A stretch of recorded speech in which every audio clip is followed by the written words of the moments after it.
Good afternoon, everyone who is watching on Twitch and who will later watch on YouTube. I am the DM, Will, and we are getting everything still a little bit situated here. It won't be too much longer, but we have a special one-shot today, not our normal narrative campaign route. But we will be introducing players, some potential applicants for our game starting after the new year. So we're excited about that as well. So just give us a few more minutes and we will be all set to go. Thanks.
Okay, can everybody hear? Loud and clear. No,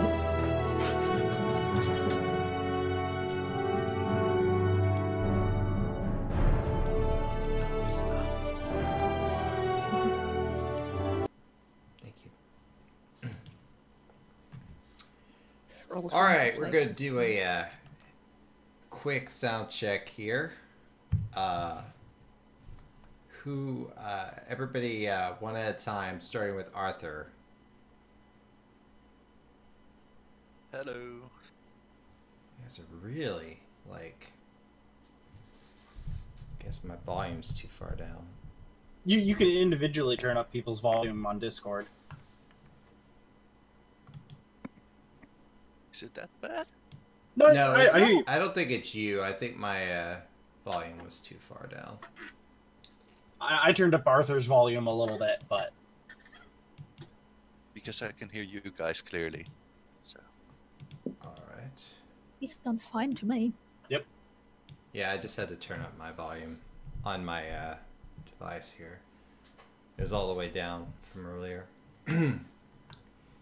All right, so good afternoon, everybody watching on Twitch and YouTube. This is a special edition of Twilight's Dawn. Two of our players, Abe and Victor, are absent today. So we have two applicants for our game in the new year who will be playing today in this one shot. We will let them introduce themselves in a moment, but two of our players are also here, Sabrina and James. They're here as well. And for those of you who do not know, Twilight's Dawn is a narrative D&D campaign that's in its 15th session. We play almost every Wednesday at 2 p.m. Central U.S. time. We are nearly, sorry. You gotta bear with me with the technical things. I'm trying some new things here. There we go. Multitasking. Yeah, I am multitasking. I do a lot of that. We're nearly done with the first quarter story arc, and if you know anything about D&D, it's divided up. Your levels are divided up into quarters. We're almost done with that first quarter story arc. They had an unexpected trip to a part of the map where they weren't supposed to be, but wandered off there in that direction anyway, as often happens in these type of situations. They have been trying to fight their way out. We will be taking a break from that campaign throughout the month of December, though we probably will have a one-shot or two during that time, so that we can continue to get to know some of the people who've applied to this game, see if they're the right fit.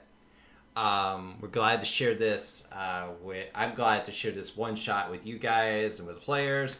I came up with this one myself. I probably will go and find one next time because this was a lot of work. More work than preparing the session normally is. So I hope you guys enjoy that hours of work. So with that, I'm going to let the players introduce themselves and their characters today, starting with Sabrina. Hi. Sorry. What character introduction over? Sorry, I was spacing out. Yeah, just introduce yourself and your character you'll be playing today. Oh. Yeah, I'm Sabrina. I usually play the Furbolg Druid in the main campaign, but today I'll be playing Robin DeLuca. She is a young human wizard. Yeah, School of Evocation. She likes to blow things up. Yeah, there's not much else. She's of noble background, but doesn't show very much. She's comfortable around common folk. But apart from that, yeah, there's nothing much to say, really. Okay, thanks, Sabrina. We'll go in order next on Roll20. So that is... How do you say your name? Well, my actual name is Raquel, Raquel. but it's just Rachel in English. I think that's easier. Okay. Go ahead and introduce yourself and your character. Strange, yeah. My character is Dare, a tiefling grave domain cleric. And yeah, he is probably going to do a lot of stupid things, but he just wants to help. Challenge accepted. All right. Great. We're glad to have you with us today. Next is James. All right, so I am playing Grimrez Toothtaker. He is a half-orc. He's a half-orc rogue with the gladiator background. So he's like monster scars and just kind of ugly-looking guy, but he's a solid fighter, or well, rogue. Confusing archetypes, I guess. Yeah, he's just kind of the rough and tumble roguey fighter type. All right. Thanks, James. Jonathan, you're up. Arthur, you're up next. Yeah, I'm Arthur, and I will be playing Jonathan Hartman. He's a human bard. He's a bit tall, with a slim build, and he can often be seen playing his violin or looking over his note. And he's a bit of the studious type. So All right. he will often be thinking before he acts. Good, we need one of those. Yes, it sounds like it. All right. Wait, stop! Don't do that. Oh, I forgot to say, I normally play Screw. I'm usually the Warforged sorcerer. All right. So thanks, guys, for those introductions. And now we're going to play today's episode of Twilight's Dawn one-shot edition. So, you guys are party mercenaries who have been tasked with guarding the party of Lord and Lady Ellerby, who are escorting their niece and her betrothed to her upcoming wedding at the palace of King Gaston and Queen Natalie in the city of Fairloom. You're still about a day and a half away from Fairloom when your band captain, Tobin, orders a halt in advance of a nasty storm that will soon overtake the land you're about to travel through. Quickly, you manage to help set up a makeshift camp as fires are lit to make the dinner meals before the rain makes such cooking impossible. The aromas spread and fan around you of roasted pig and succulent duck dripping with various spices. Tophinius the Magnificent, a world-famous entertainer, has been regaling the caravan with tales of heroic exploits and concealed mysteries. Captain Tobin and Sergeant Krask are playing a game of blackjack on a hastily constructed table. You can hear Tobin curse loudly every time Krask takes more of his coin. Jax has been wrestling various guards in the camp while helping others with their hand-to-hand combat skills. And Geraldine, however, has been out shooting the various men who have dared to step up to the archery range, a wicked grin on her face. The servants are either working hard or hardly working. You see the head steward Durgan running around, belting in his thick dwarven accent. The cook Grelda is scolding her assistant about putting an overabundance of spice in the stew she is cooking, and then chasing him off with a giant spoon. The nobles have sat down to eat, Lady Constance looking dreamily at Lord Ramos, and he seeming to be preoccupied with something else. Lord and Lady Ellerby seem to give Ramos a disdainful look when Lady Constance is not looking at them. I have you scattered and started throughout the camp, so, with all of this going on, what do you do? Well, with Tophinius' masterful storytelling, I would obviously be providing some background music to make his stories even more interesting to hear. Okay. Jonathan, give me a performance check. Let's see. Not bad, not bad. Yeah, you start playing. During one of Tophinius's stories, he starts talking, and then you start playing, and at first he's kind of irked by the sound of music, but he as he listens, he starts to match the cadence of what he's saying with what you're playing. So apparently you won over there, and he's telling some sort of story about a murder in an inn, and apparently some sort of noble lady that he was actually trapped in there. They thought he was a suspect. Excuse me, I am stuttering today. They thought he was a suspect, and apparently some noble lady had killed one of the servants that she had been having an affair with, or some sort of scandalous thing like that. And you know, he finishes the tale, and you're kind of perplexed at how whoops, shouldn't do that again. You're kind of perplexed at how the people inside of the inn, the people investigating the murder, couldn't figure that out. And, you know, he nods and goes, yeah, I don't understand it either. I mean, I thought it was pretty plain clear that she did it, you know. But, well. That was a beautiful tie-in to our original one-shots.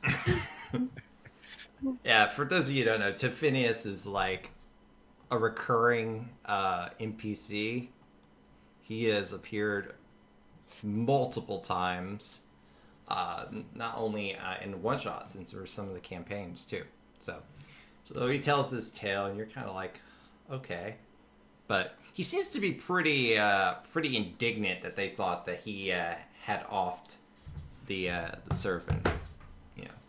But nobles, what do? He kind of glances over his shoulder towards the table of nobles who are stuffily eating their food in the most dignified way they can on an outdoor table in the middle of nowhere. So yeah. What is everybody else doing? Well, Grimrez is going to be if Drax is or Dax is over here wrestling and like just training. Grimrez will be joining the soldiers and anybody else and just wrestling and general sparring.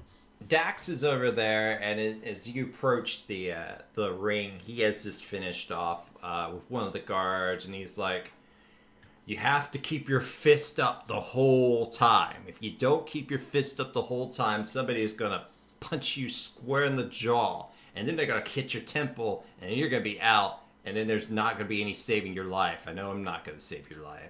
Get your hands up, keep them up." And he sees you coming and says, "Ah, Grimrez.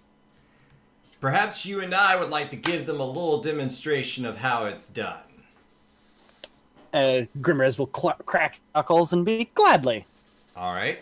So he beckons you to join the ring, and you each will have. You each are given for this exercise. You each are given. We'll go with 15. Your guys are given 15 additional health points on top of what you have. And you'll be using a D4 plus your strength modifier. Okay? And Sounds good to me. Go ahead and roll initiative for him for yourself first. Let me get his out. Okay. So I'll make myself a punching macro. 13. Okay. I know he doesn't have a token selected, and I'm not using the tracker. Alright, so you're going to go first. So go ahead and land. What do you want to do? Now, you don't only have punching available, of course. You have things like grappling and overrun. Thankfully, I have a nice selection of dirty fighting at my fingertips. Yeah, there you go. Action, gonna punch, and then he will use his cunning action to grapple. Okay, go ahead. Whoops, I forgot to put in bludgeoning there. Yeah, 22 hits. So right off the bat, you take 15 of his temporary hit points out. Whack! Lands in the jaw. Now try to tempt your grapple. Yes. So it's an athletics to grapple him. Mm-hmm. Athletics. His athletics.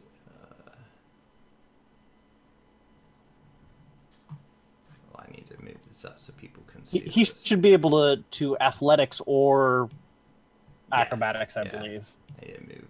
I didn't remember I'm using a different screen to show stuff, so I gotta move over to where you guys are fighting. Okay. So, athletics. Ooh, yeah. Ooh, this is gonna be interesting. He has a +5. Oh, Jesus. So, you try to... I think he won that contest there. You slam him in the mouth. He kind of reels. You try to go for the grapple, and he just rebuffs you completely. He says, it's not that easy. His turn, then. And now it's his turn. So he is going to attempt to shove you over. So I need you to do. I believe that's an athletics as well. Yeah, another contested athletics.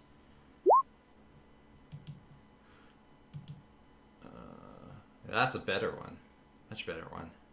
I rolled for crap for the first one. Oh dear God! Wow. Wow. So Having an unlock. he just you think, wow, I've got this. My stance is right. There's no way he's gonna knock me over, and he just comes at you in a direction you don't expect, knocks you over, and he's going to land an elbow on your chest. Let's see. Take my D4. What is his strength modifier is pretty high. Yeah. I mean, we should be roughly on par with each other, probably. Yeah. If he's a straight fighter, Okay. he's probably the same. Yeah. Plus his 3, strength yeah. is 3. So we'll do 20 plus 3. 15? 15 damage, or is No, that to hit? That's that hit. Oh, okay. I was like, Jesus. Yeah, that 13 hits me hits? exactly. Okay, so roll d4 plus the strength.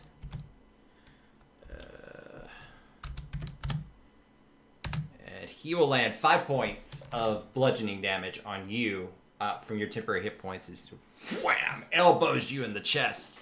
Now you're both on the ground Rolling prone around the though. bed. So Yeah. I'll designate that too.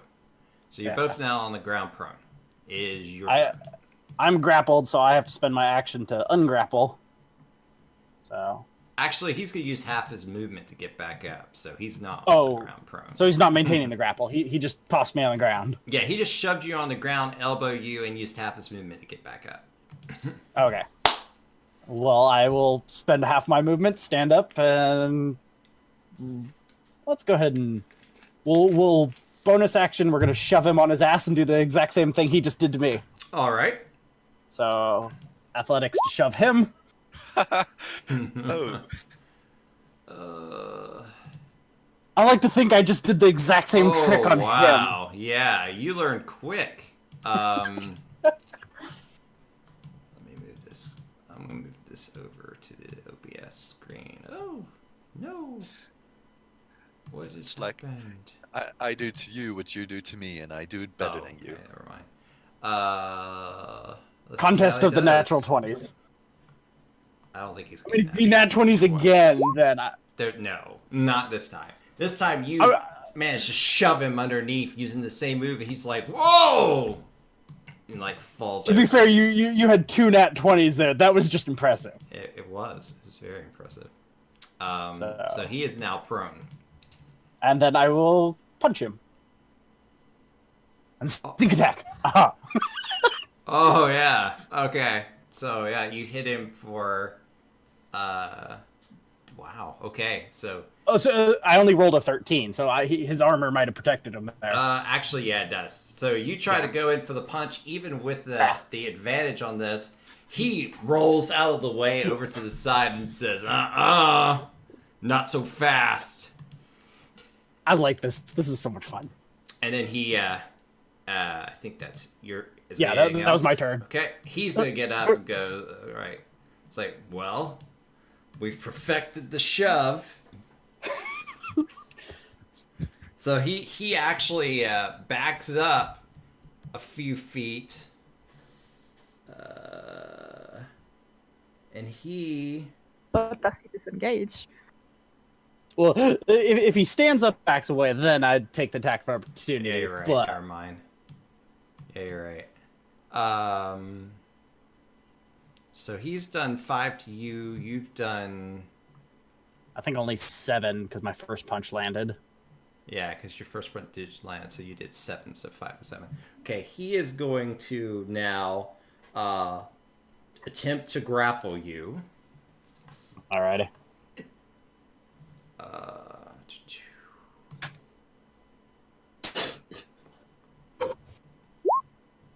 No. There's no way. Oh, just barely. No grapple for him. Okay, it's being slow. Did you roll?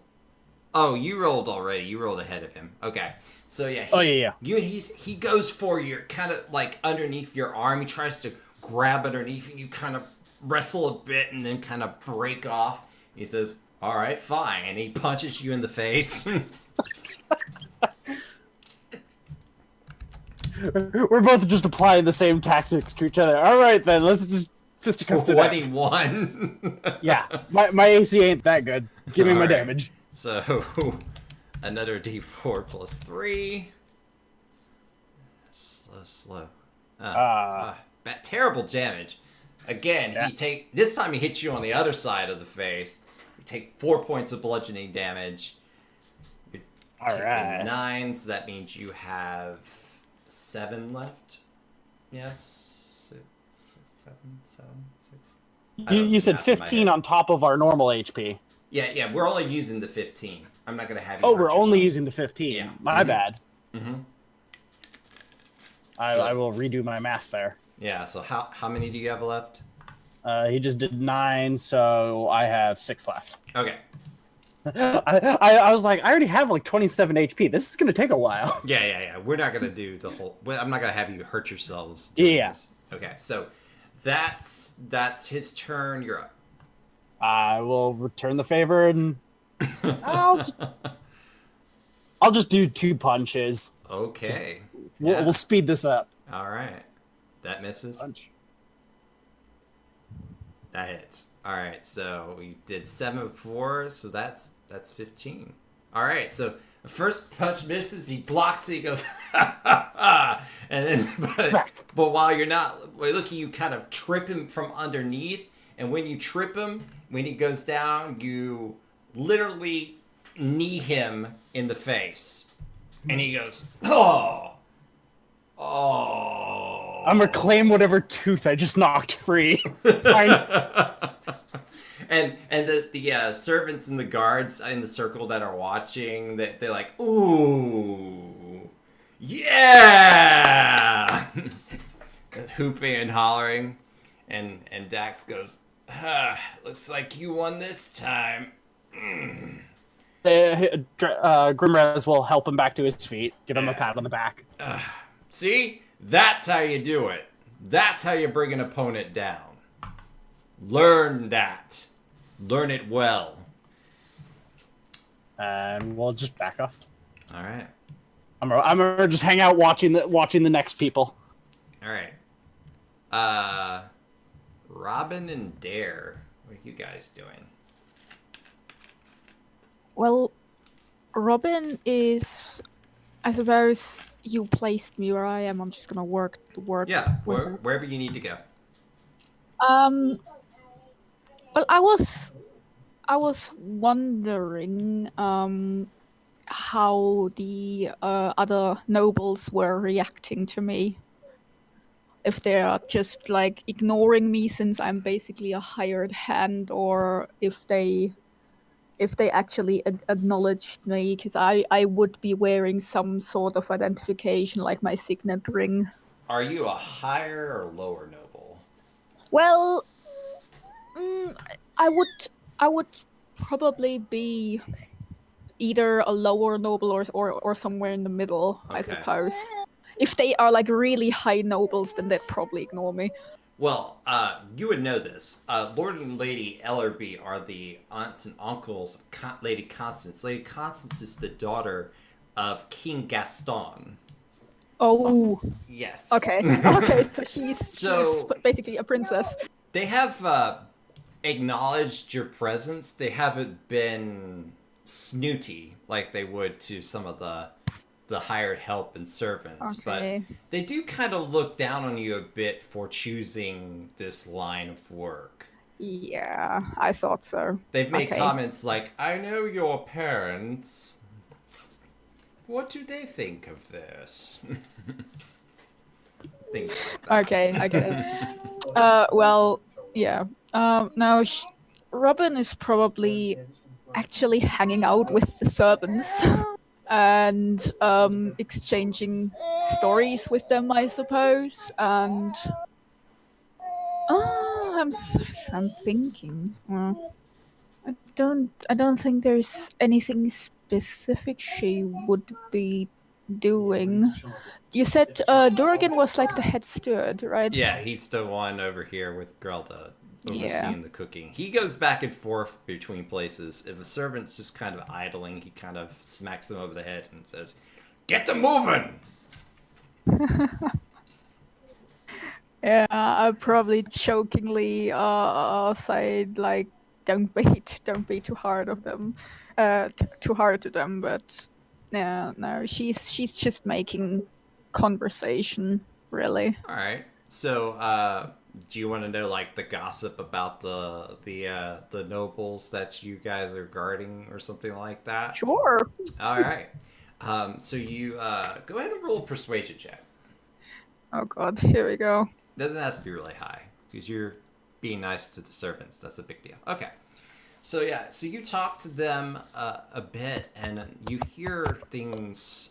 From what you can gather, Lord and Lady Ellerby are not a fan of Lord Ramos.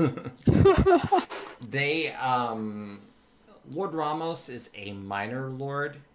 He's a little bit higher than you are, but he's still a minor player on a much bigger, stage. Let's see.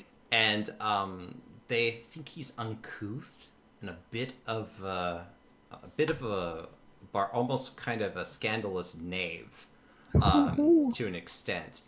And however, the king and queen seem to be fine with the man, and they don't seem to understand why that is. Lady Constance is like head over heels, like goo eyed for Lord Ramos. That's adorable. But Lord Ramos kind of treats her with kind of almost a take advantage disinterest.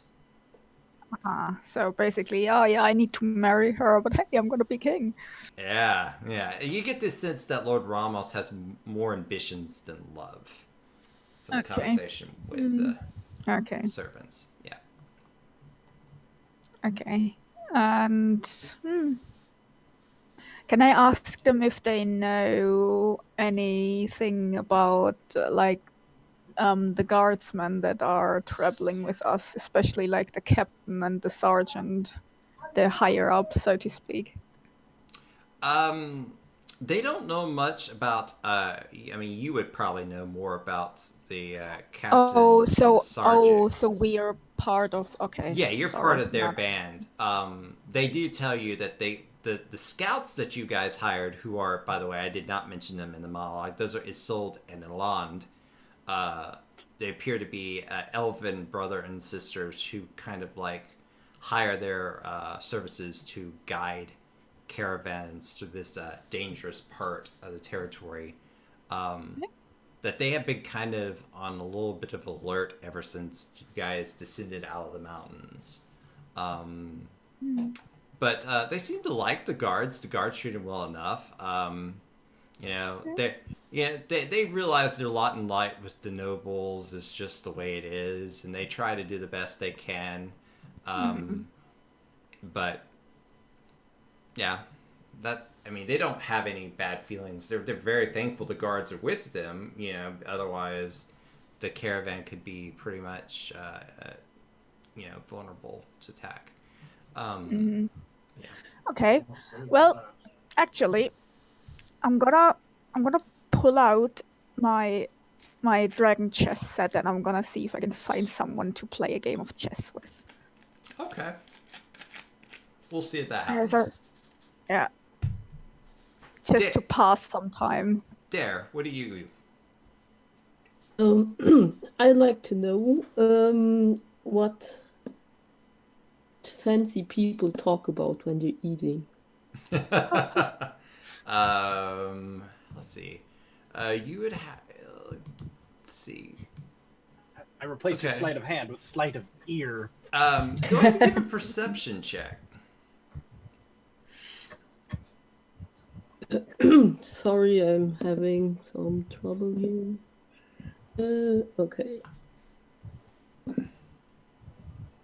That's good. Okay, so Pat, you kind of try to look like you're not listening, because nobles are very touchy about, the help listening to their conversations, getting into business that they don't belong into. But you, what you pick up is that there's some conversation, but polite pleasantries between Lady and Lord Ellerby, trying to occasionally speak to Lady Constance, and they'll make kind of passive-aggressive comments toward Lord Ramos, who kind of shrugs them off and just gives them very basic answers. And every once in a while, Lord Ramos will say something to them about trying. He will talk about his own family and heritage and something that he thinks is impressive, and they'll kind of wave it off like, okay, whatever. Lady Constance the whole time is just soaking it all in, and if she catches Lord and Lady Ellerby looking at him disdainfully, she gives them her own look of disdain, and it's like, it's very clear How dare you give my sweetheart this yes, kind of look? yes, it is clear that this is an awkward table setting, and that they're not really enjoying each other's company at all. Sorry, are the lords and ladies all humans, by the way? Yes, they are. Well, no, actually, no. The males are the two males are both human. Lady Ellerby is full elf, so Lady Constance is half elf. Okay. Mm-hmm. Yep. Is there anything specifically that you wanted to know about there from listening to the conversation? No, not really. Just wondering. All right, so you guys, after running around the camp for a little bit and doing the normal duties that you guys do, as well as talking with and interacting with various people, you eventually get to the point where the storm that your guard captain warned about is coming. And so you guys kind of, unless you want to do anything else, anybody want to try to do anything else? No, not really. Okay. Yeah, No, just hunker down and bear the storm. hunker down, yeah. So yeah, so eventually, like, you guys kind of help secure the little lean-tos on your side. The nobles, not right here. This is the area where the guards stay for the most part, and where the camp eats. The servants will stay on one end of the caravan, and the noble in kind of close quarter tents, a few tents built around each other. The nobles each have their own tent on the other side. And eventually, you guys hunker down. The storm starts to wail. This is a pretty nasty storm. You immediately say, wow, yeah, we should have definitely have stopped. This was very important for us to do. I'm going to kind of move your tokens here real quick because I'm about to clear the map off. Yeah. Is this weather unusual for the area, or is this just no. This is a very normal type storm that regularly comes to these areas this time of year. You had hoped to avoid your guard captain, when they first originally planned this trip, had hoped to avoid it. Unfortunately, It doesn't seem to have been. They haven't been seen to be able to do that. I'm gonna move Dax and Geraldine also. Everybody else gets wiped. delete? Delete. It's probably something very satisfying about just deleting like 30 people. Like, Oh yeah, they're all gone. Hours of work. No. Oh no, you're dead. No. Oh. Suddenly, a tornado of NPCs flies off.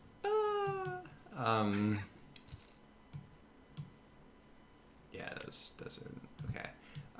Those go. All these go. I don't know why I'm just. And you being you just hear, we're inconsequential.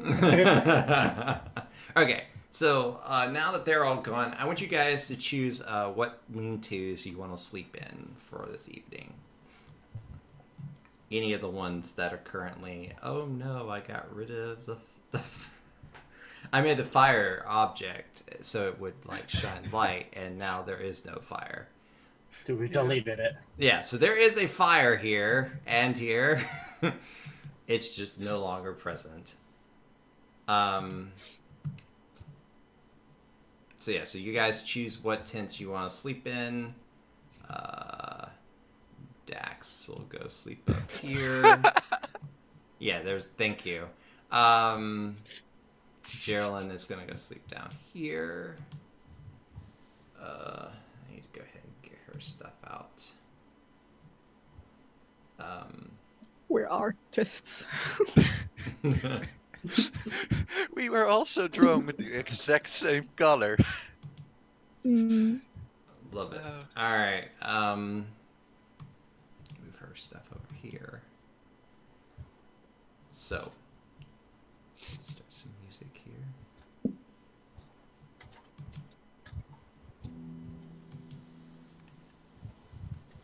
So, you guys kind of hunkered down for the night. Yeah, go ahead and place a Dare and Grimaire. Yeah. Go ahead and place yourselves. That way, you are set up for what is to come. Alright, night.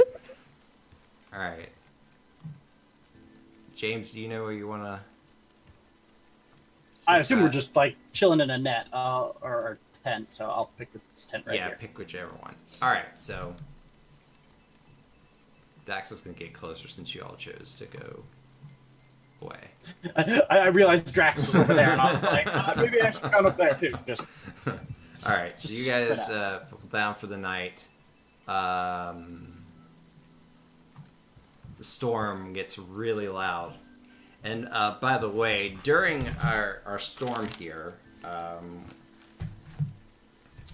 we are having what is strong wind and heavy precip. So, according to the old DMG, that's fun weather prediction. 110.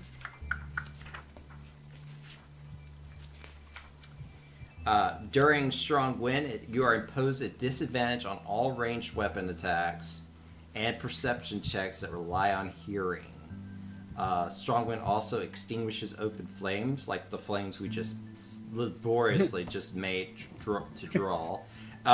Disperses fog and makes flying by non-magical means nearly impossible. I don't know how you would fly in a medieval world without wings, but okay.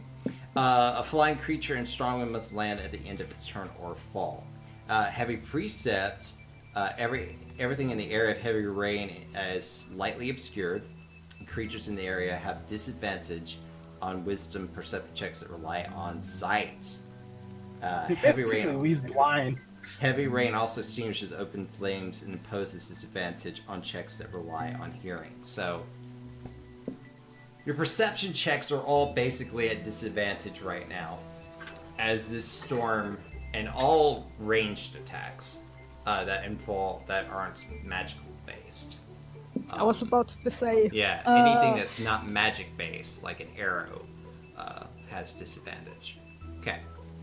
So you guys are sleeping. I need... But before we settle to sleep, are the NPCs on watch, or are any of us? Yeah, put there's on some other watch? guards on watch. Yes. Okay, just double checking. Yeah. So you guys, this is not your watch, so you're going to sleep. I need everybody to roll perception checks. At Disadvantage.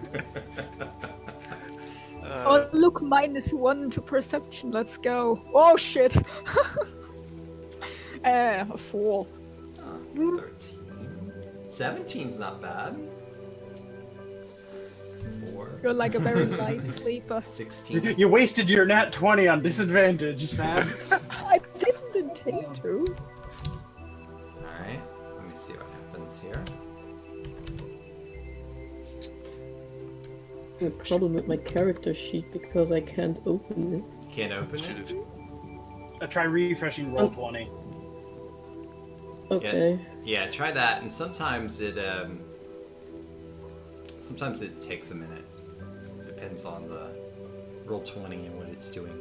So let me zoom out on here so So I people can can see open it. my own. Yeah. I really don't Yeah, know. roll 20 is kind of running slow There it today is. for me. So, okay, so there, get the viewers so they can see all of you guys. There you go. Yeah. So you guys sleeping through the night. I mean, it's just raining and storming and hailing, and you've a couple times had to like put something. Another layer over top of your little lean-to, because even though the rain from above is being kept out, the wind is blowing it in. So you've had to like shove a cover or something on the top of it. No fun sleeping in a puddle. Yeah, exactly. Let me make Sax and wisdom. Oh, perception. Oh, not bad. Oh, wow. I mean, they're veterans. They're used to this. Uh-huh. Oh, she has really good Why perception. is it so wet? Why is it Okay. Wow.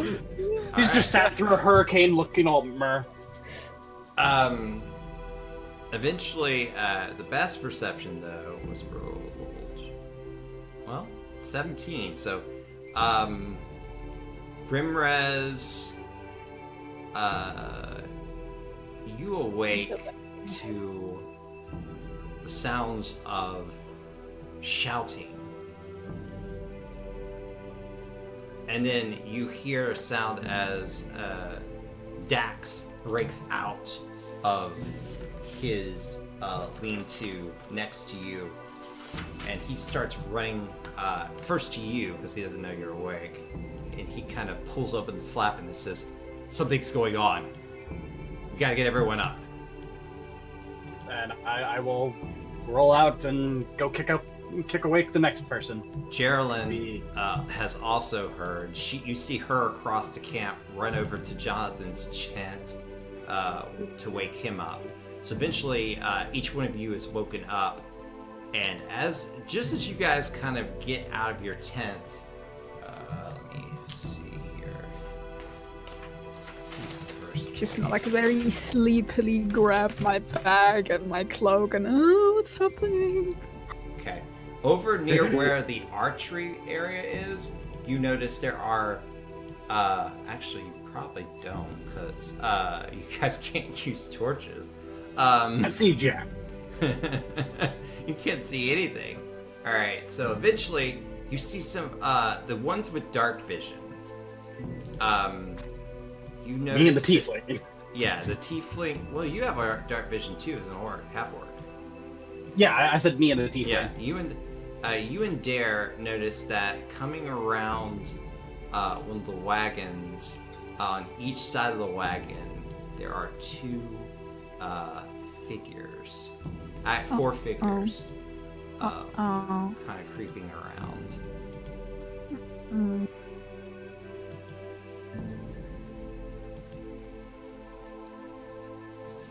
They're creeping around around the wagon. They have not. Let's see if they've seen you.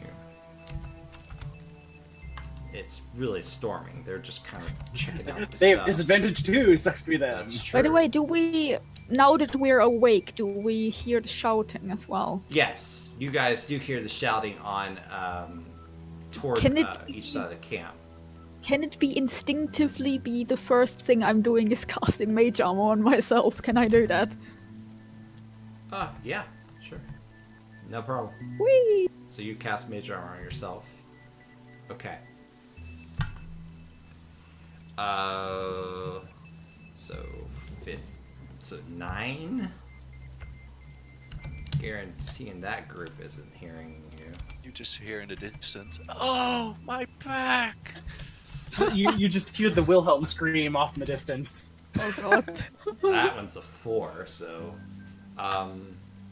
they do not notice you. They're just kind of it looks like they're about to comb through the wagons and stuff.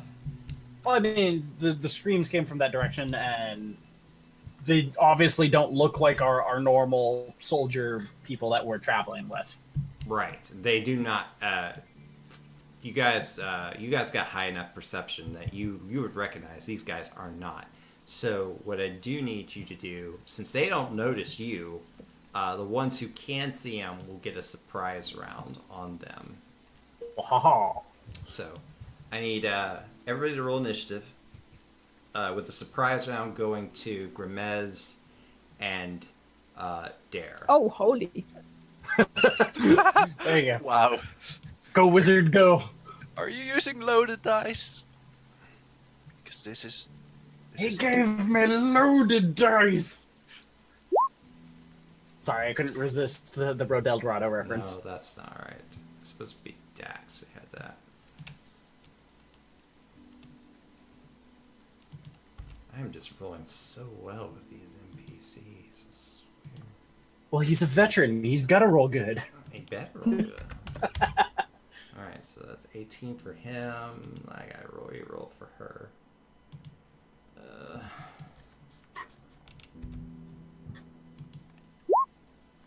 Hers is even better. Poor Archer. Stuck in a rainstorm. Yeah, she's about useless right now. Walk up and stab you with an arrow instead. Yeah. So those, and then those two types. We've got. You just shoot forward, and a blast of wind comes, and you have to duck because the arrow comes back. Alright, so we've got. Come on, roll 20, you're so slow. We've got our bandits.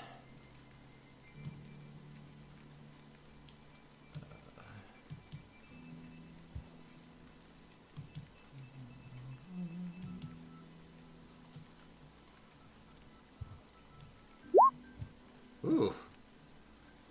Bandits rolled well. And we have...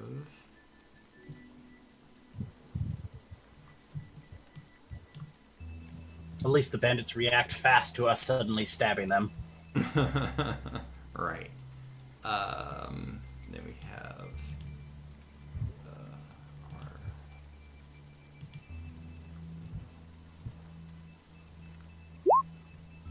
Oh, wow.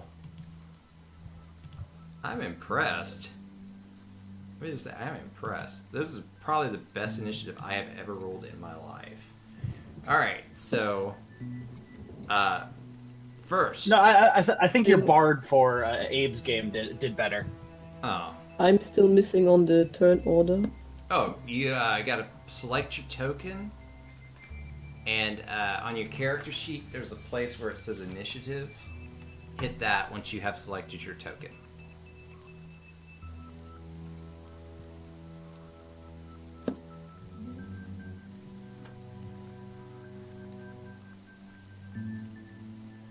Because I already rolled initiative. You did? Yeah, just roll again, and then you can I will change add it in you. the turn I'll order just add to you to 12. the board. I'll add you to the board. It's not a big Okay. deal. Yeah, sorry, I haven't played much with. Oh no Roll20. no! Don't apologize. Let's see here. That. We still get to go first, so. No, you're not 18. Yes, you guys will get a Oh. surprise round. No. 12. 12. 12. Numbers. Typing. Yes. Oh, God. Typing, yes. Exactly. Okay, so before we start the initiative, Grimrez and Dare. First Grimrez and Dare, you will get some surprise attacks on these guys. So I do believe Dare has a better dexterity. well, then Dare, you go first. I dare you to go first. Oh, I did that. It happened. It was beautiful. Would cast spiritual weapon. Okay. Can I just press on spiritual weapon and it will appear? We'll probably have to make a token for I'll it. make but it. if you- I'll make a weapon. I got the spiritual weapon. Which one do you want to cast it on? Spiritual weapon isn't a cast on someone thing. Well, yeah, but I she's mean, not next One, to it's an next attack to. roll, but I it has 60 feet, so I don't think I have vision on the one. Yeah, it's raining pretty It's hard, behind. so you probably would have to get a little closer. You can go near that one. Maybe you can't see that one behind the tree, but Yeah. closer. But I'll shoot the one that's Okay. 55 feet if that's So, possible. Not okay. shoot, but And I'll Then just with put a spiritual sword weapon. symbol as your spiritual weapon over There. here. okay. Suddenly a sword. But I'd like to poke him from behind, so maybe Okay. he'll get a bit more distracted. Suddenly he's surprised his friend stabbed him. That sounds fair. Go ahead and roll the attack.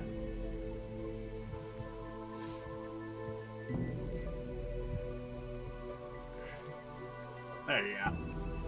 All right, that does hit. Yeah, 3 points of damage. Stab. All right, yeah, he gets attacked from behind, and it's like whack. And let's see if he still wisdom here. Actually, I'll just roll a d20. Okay, yeah, he gets he gets whacked from behind, and it's like, hey! And he turns around. The drow next to him also turns around. He's like, what? What? Would you like to move? Or is that your turn? Or your I'd like to move. opening? I'll just move behind the tree. Okay. Nobody expects the tiefling behind the tree. No. All right, Grimaz, you're up. Alright. I'll do the hunched low and running sneaky. Do. I believe I have to stand there. Or no, I can stop there. There we go. So, 30 movement, bonus action dash, and then I will stab him with a trident. Okay. Do And it. he should be surprised, so I get sneak attack on this. Yes. He will be surprised he's focusing on the sword behind him. Oh, yeah. Alright, so. Yeah. So, you take the trident, shove it through him, and he just kind of limps against it. Just hold him up a Kind of bit. slumps. Yeah, you're holding him up on it. The drow next to him's like, what? What? What? That's your turn? Yep. Alright, now we'll begin with the initiative. Geraldine, who is an archer. Let's see what else she has. Does she have yeah, she does have a short sword. She says, I'm not gonna try to shoot anything in this. And, wow,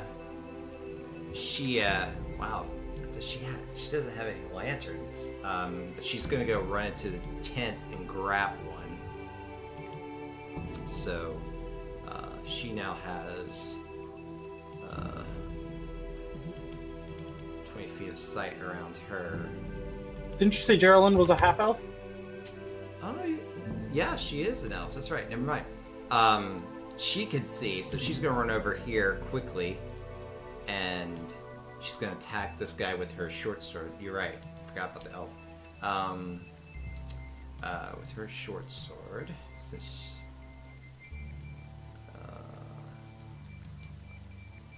that's a hit. All right, so and damage 8. All right, so she comes up to the drow that's coming around the bend, and she goes, "Ha! Whack!" Takes 8 points of damage. That drow is now bleeding and gushing out the side. That she only gets one attack with a short sword. She had the bow. You did 2. That's her turn. All right, Robin. Robin.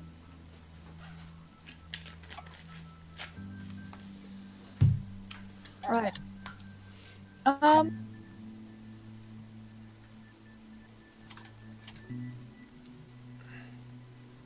Hang on. She gives him the silent treatment. He takes psychic damage. Just I mind will you to die. Sorry, I've got a complaining child on my lap right now. I'm very sorry. Aww. Yeah, she's. It's okay. Okay, I'll do long story short. I'm gonna shoot the drow down here with a firebolt. Okay. Yeah, 18 hits. You take the fire. He's just gotten stabbed inside, and he takes another fire shot to the face. He's like, oh, oh, oh, ah. He's not looking And good. then I'm gonna go hide by there. Okay. These here are kind of bushes, so yeah, but you can hide behind them. Little bushes. These are trees. Little things here are bushes. All right, that's your turn. Hide behind the shrubbery. Runs into the bush. um, Oh, hey, there's somebody here. The bandit next to the drow will be like, "Hey!" And he's gonna go after Geraldine at disadvantage because he can't see anything. These bandits were ill prepared. He is not. Well, I mean, it's storming. Yeah. He is not an elf, so he just uses scimitar at disadvantage. I think 15 Oh, thank hits God. though. Yeah, 15 hits though. How much damage? I thought I hit it. There we go. Ooh. That was glad that was just 15. So she takes a small nick on the face as she goes, ah, and she's like, ah, oh, you're gonna pay for that, you son of a, and that, I think that's his turn. Yeah, that's all he's got. That's his turn. Take her hit points down. Roll 20 is running slow. All right, so the drow that witnessed Grimrez basically kebab his Wouldn't Abe be proud? bandit. He's gonna run around and he's gonna be like, ah! Now I get stabbed.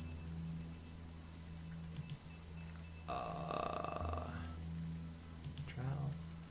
He is going to attack with his short sword. Goodness. He can see, so that is a 19. And that hits. Yep. Alright. And that's hits for 5 piercing damage as he kind of Owie. jabs you in the side. Alright. Tis just a Alright. flesh wound. That's his turn. Dax is up. Dax is going to also go inside these things and grab a hooded lantern to where he can see 20 feet away from him. Just for these conditions. Of course, he can't see this yet, but he's going to hear it go in the direction of the fighting. He's going to see him beaten up, and he's like, oh no, you didn't start this without letting me get in on the fun. And he's going to run up. He's going to attack with his... he's going to attack with his longsword two-handed. Because disadvantage, might as well swing for more. Well, he can see he got a hooded lantern out of 10. Oh, okay. So he's good. So you got 2 crits. Wow.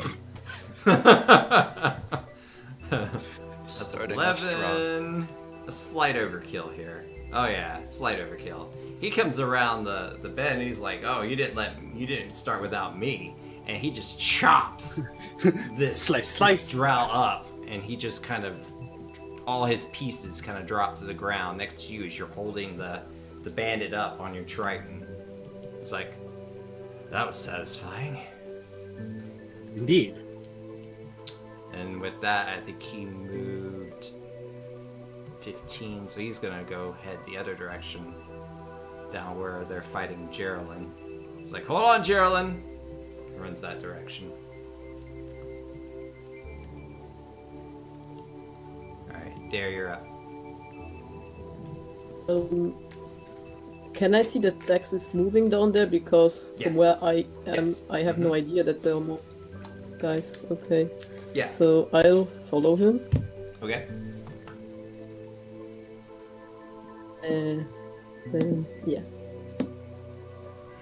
I need to go. If you press spacebar while moving your character, it will individually dot where they're walking. Like if you move him and press spacebar, it'll do that. Yeah. You use 30 feet. Just movement. You can get to about there. Okay. Could I see them from here? or not? Yeah, you could see him through the tree. The tree is not on the ground, so you could see him through there. Spiritual weapon to the face. Oh, Yeah, almost. The weapon has to travel 20 feet. You can do something else though. So, Or do you want to move the weapon? You use the bonus action to move the weapon 20 feet, so that you can Yeah. move it towards. And then he could sacred flame. Suddenly we all see shortly. Sword starts floating across.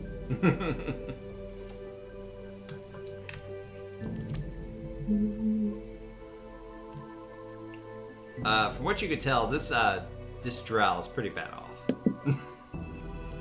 Quick, throw a rock at him. Or a hot coal. Yes.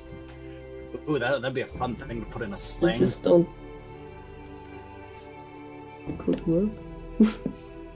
That'd be an interesting idea. Just stand there next to the campfire. Hot rock, throw it. Hot rock, throw it. Ow! Ow! Just be like, what are you doing? I'm playing hot potato. No, I'll tell them to back off or something. I don't know. Trying to be And- intimidating? Yeah. Okay. Give me an intimidation check.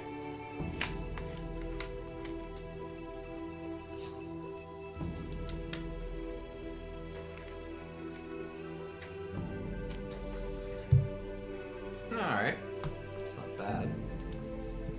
With any luck, they can't see you and they just hear scary noises in the dark. Yeah, right? Well, not gonna do it like that. You clearly rolled a 0.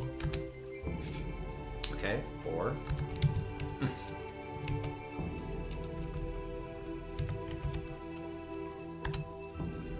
Seven. Okay, you'll see. Is that your turn?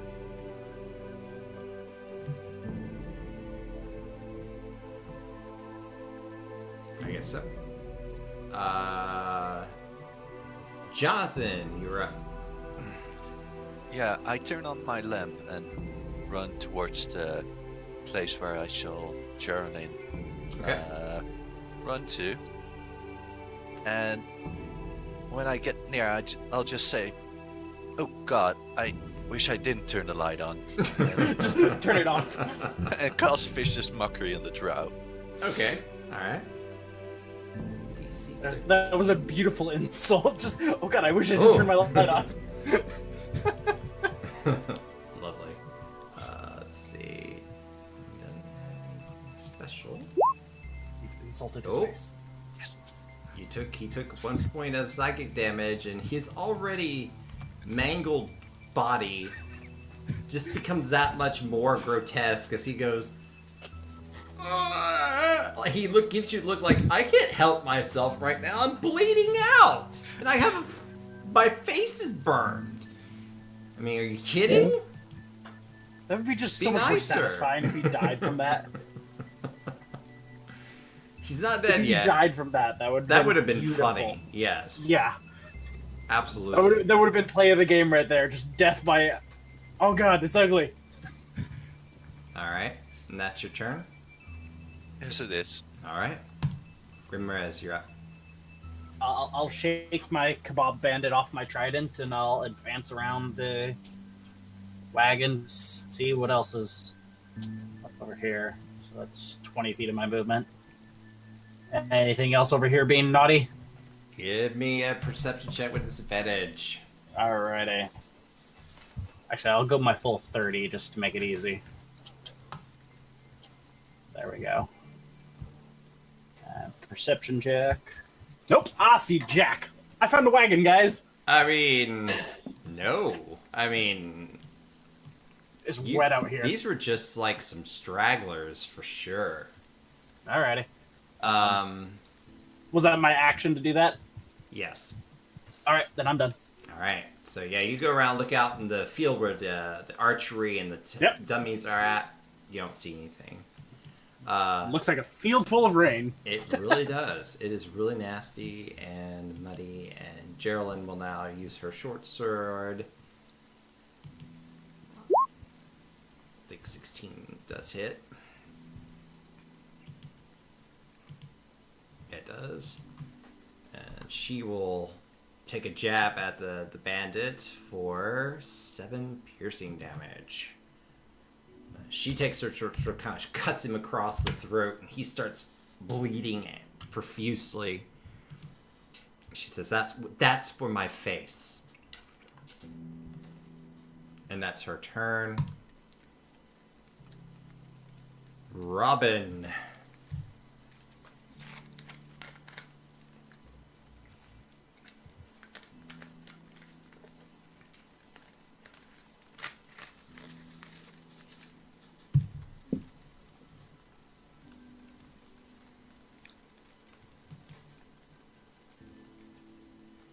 That's gotta be like 20 striking damage by now.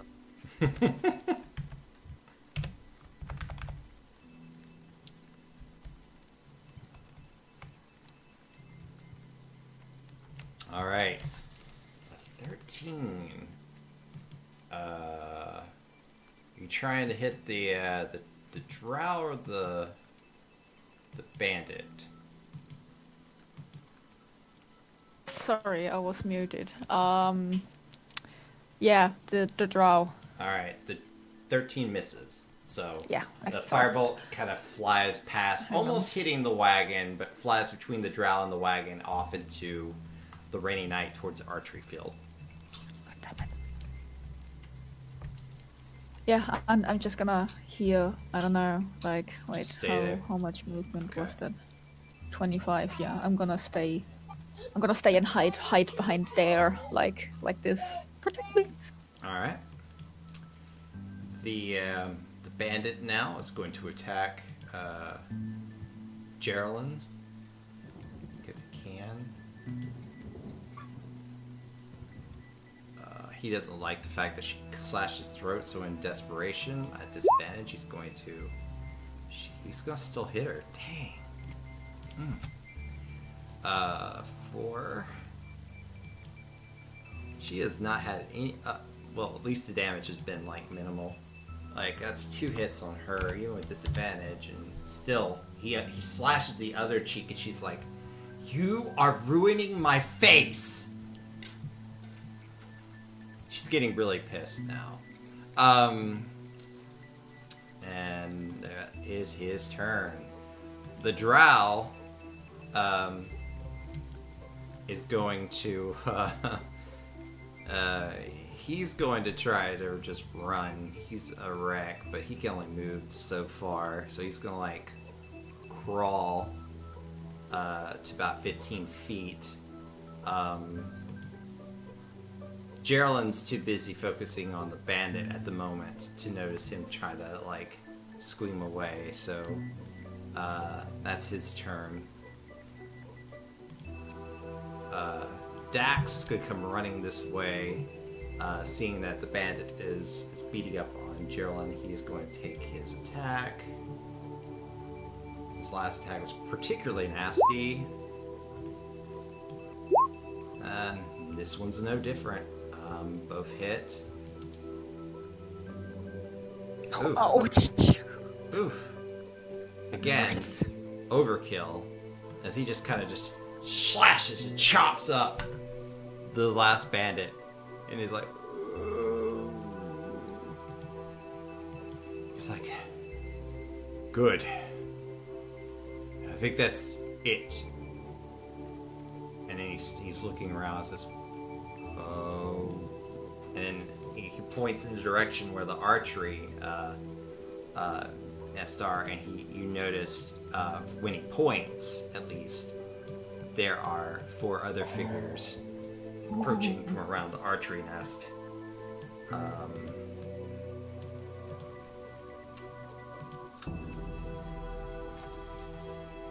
Call that out. Yeah, he's like, over there! And, we're gonna keep your guys in the same initiative, but we're gonna get rid of these other 2 real quick. For a moment. Add these guys on.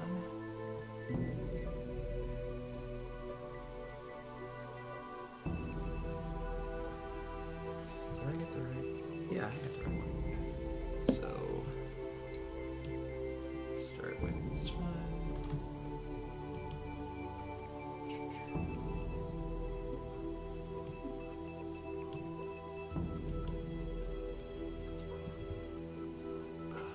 So slow today.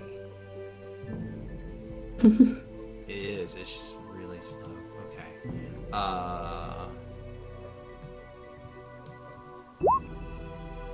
Alright. Not bad. Put these over here. Then these.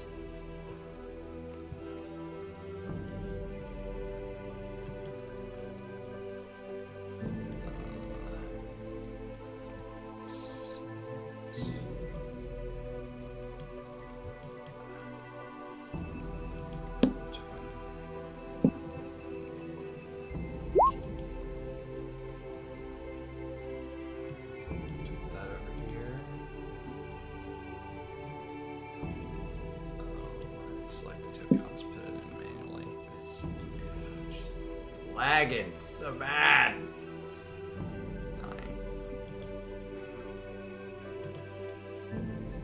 Depending on how many windows you have up, you might just refresh Roll20 and see if it helps. I have a lot of windows up. That's why I said it. Yeah, if I refresh, everything goes down. Which, ugh. I mean, like, pretty much all the screens go down. One more.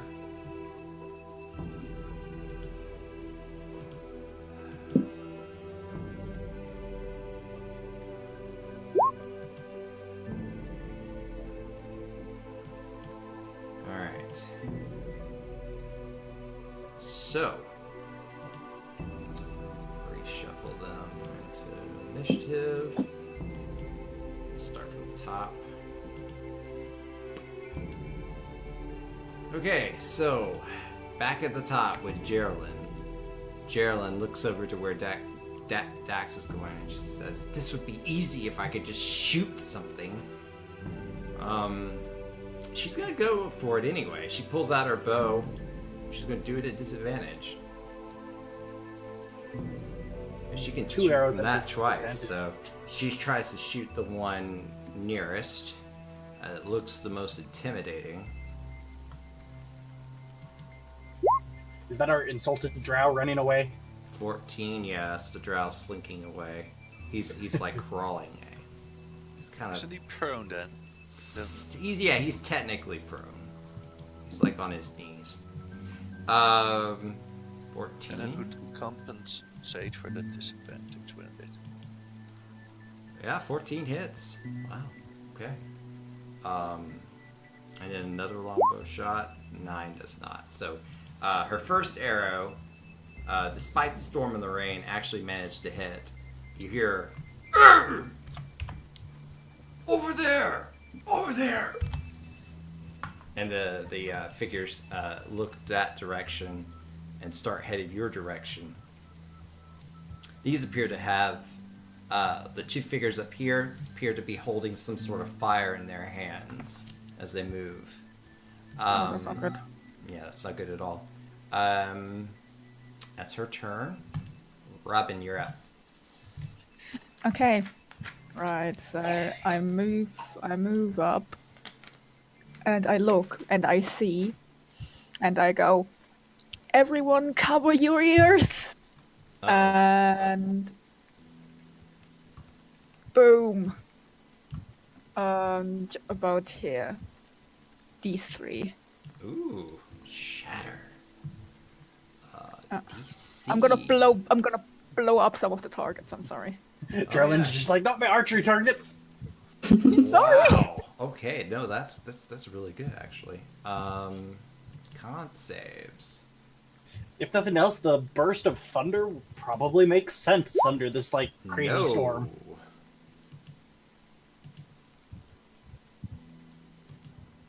No. Yay. No. Yo. As you finish off the entire combat yourself. Yeah. Yay. And then the next wave is destroyed by single-handedly by Sab in one fell swoop. Okay, and this one I don't. Well, they're think- just the three you hit. Yeah, I probably. mean, Yeah, the oh, Wait, why oh, are you you didn't hit rolling that for? one. That's right. You're right. no, Sorry. just the three. It's only a 10 So foot radius. 18. Wow. Okay, yeah. You watch as these two explode. The force just causes.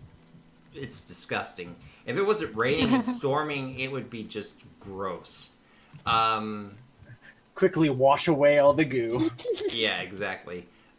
This guy here, he gets hit pretty good with the shrapnel from the blast.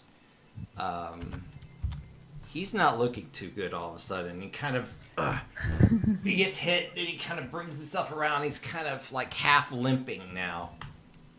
Sorry, the- you cut out. Oh yeah, he's not looking too good. He's kind of half limping now.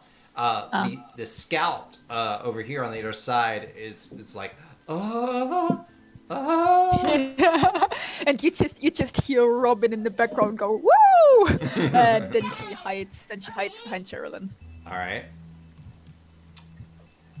Dax looks at Robin and nods in approval with a smile, and then he like heads over towards the now limping half corpse of this guy, and goes, Stab. "You're just gonna wish that had killed you." And then he's gonna take his attacks.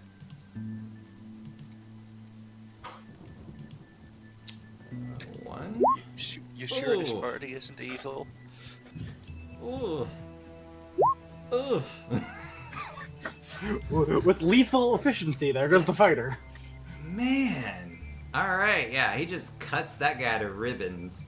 Like, what was left after you shattered, he is just cuts into the dirt. And he looks up and looks at the scout over there and says, "You're next." Unfortunately, he's already... no, I'll give him an intimidation roll. Why not? He'll do a strength intimidation check.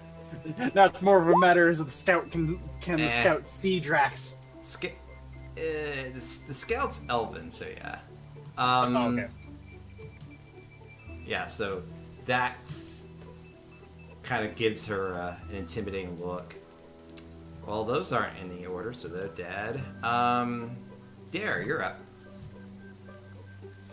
I have no idea what's Yeah, going you can't see there's a wagon in the on way. there. Yeah. I mean, you Um, heard the shatter. Yeah, you heard the Kaboom. sound of the boom. but I don't really know what we are What it fighting was, again. So, Fair enough. Yeah. Just peek around the corner of the wagon and be like, Okay, I really don't get that with the space.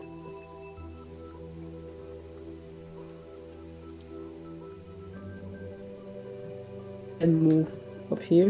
You can always, just move. Yeah, that's fine. Okay, so as you come around, you do see a pretty gruesome sight. Like, there's some blood running all over the place. Dax has just finished chopping this guy up. And there is this really deer in the headlight looking scout over here who's like, "Ah." There's the drow crawling away. You can poke him with your spiritual weapon. Yes, there is also this drow over here who is slowly trying to escape with his life. Could I attack him with spiritual weapon, but without doing like a killing Let's see blow? how close it is. Yeah, it's 20 feet Just away. pump him with a pommel. Do it. Bonk. I mean, is he prone? Does it mean he's Yeah, prone? he's technically prone. Advantage! Yep. Advantage was a spiritual weapon that just thumps him.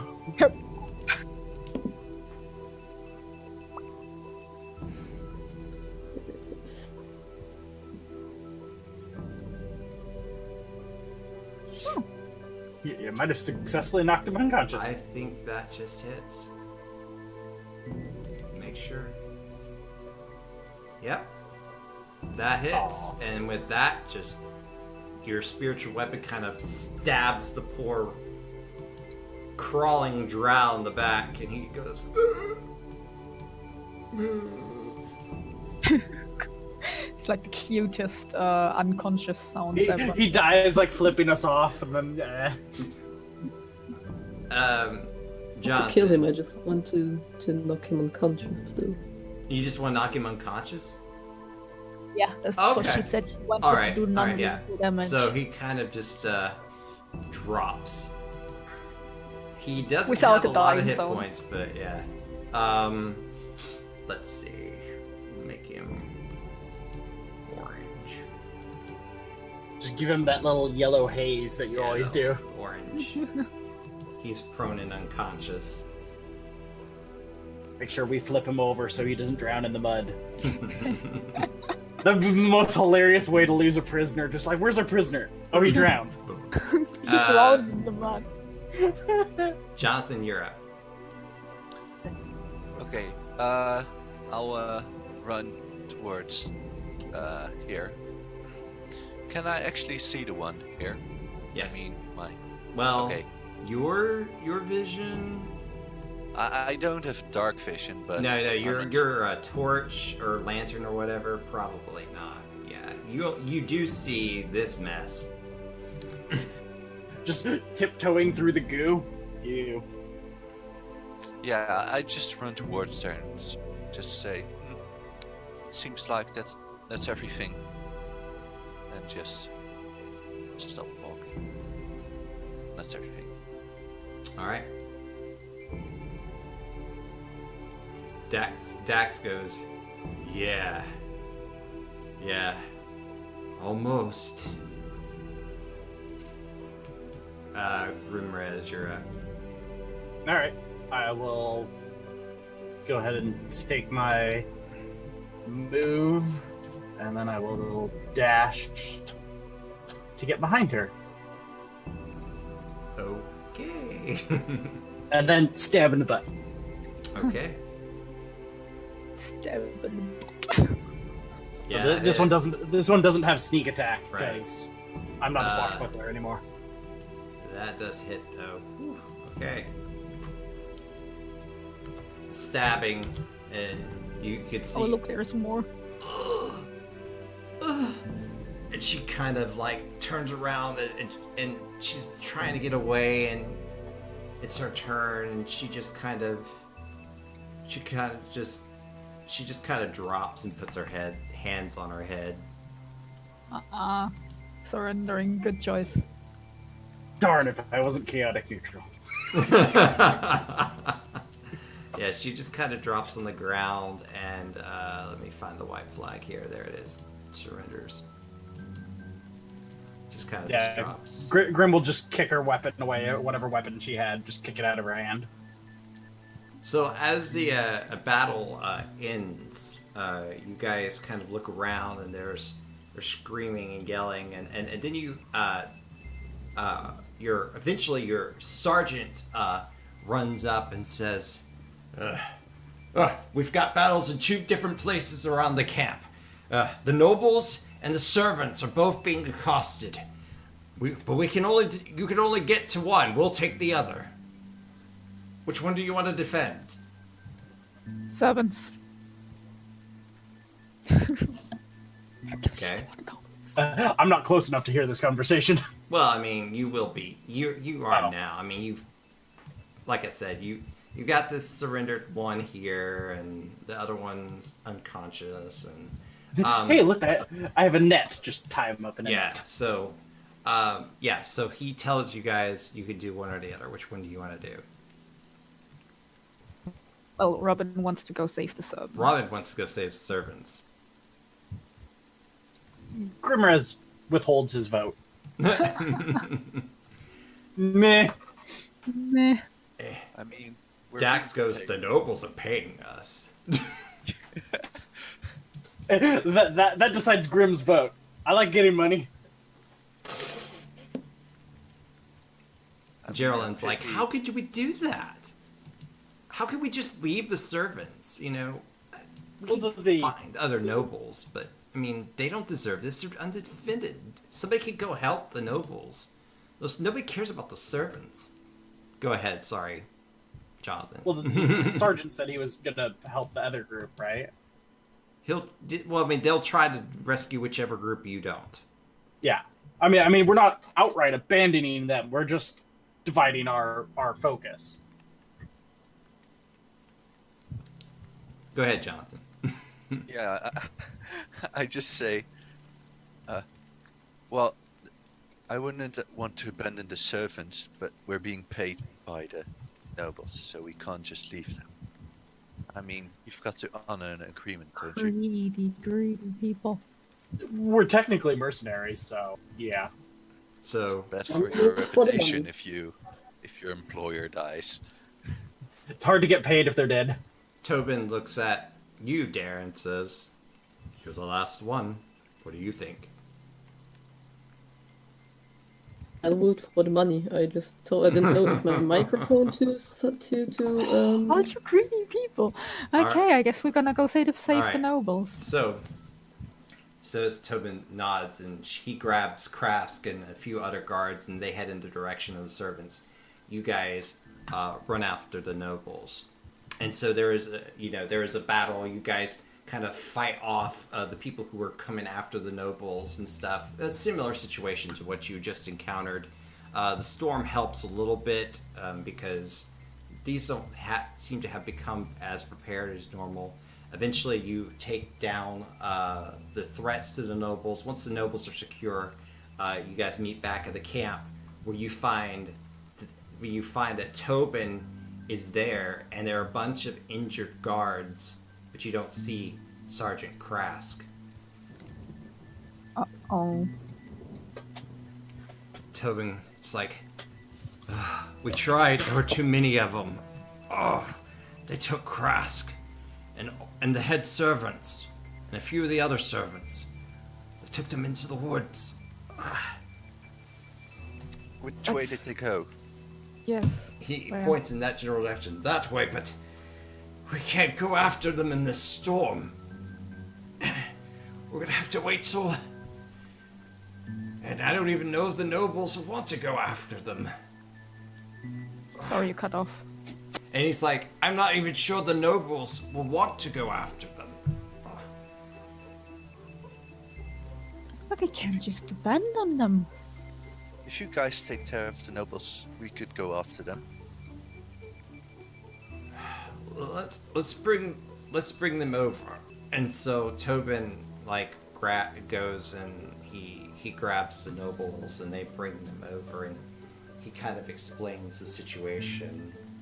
And Lord Ramos is like, "Oh, this is certainly a disdainful thing that they've taken our servants. We can't just let that go." Indeed, I agree. Lady Constance goes, "They did nothing wrong. They do not deserve this. Why would they go after our servants? Why would they kidnap our servants?" "My dear," Lord Ellerby says, "it's because for a ransom. They want us to pay money, no doubt." He gives Lady Ellerby a look, says, "I don't want to pay money for... There are dime a dozen servants." And then Lady Constance says, "But Durgan and Grelda have served us faithfully for years. And not to mention," Tobin says, "they took Sergeant Mike's sergeant." "Yes," Dax said, "that in itself should be enough to go after them. Nobody takes one of ours."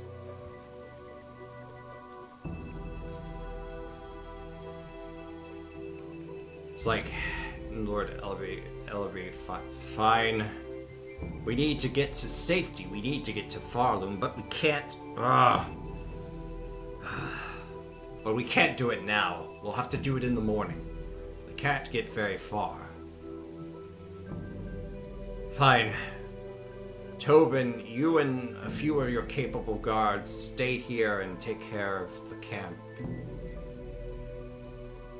You choose who you want to send out. Come on, let's try to get some rest." Tobin goes, "I will station a few more guards in your area tonight. Do not concern yourself, Lord Ellerby." He's like, "I'm already concerned myself." He walks off with the nobles, and Tobin says, "I want you 6 to go after them. We're gonna have to wait till the storm clears up. It should clear up by morning, from what I can tell. But you're going to have to go after them. We gotta get those servants back. We have to get..." You see him pause a bit, kind of trying to not crack. "We have to get the sergeant back." Is he like attached to the sergeant? Roll an insight check. Oh god, my insight is awful. Oh god, I just accidentally quit the game. Hang on. Fuck this game. Oh no, I need to roll insight. Ugh.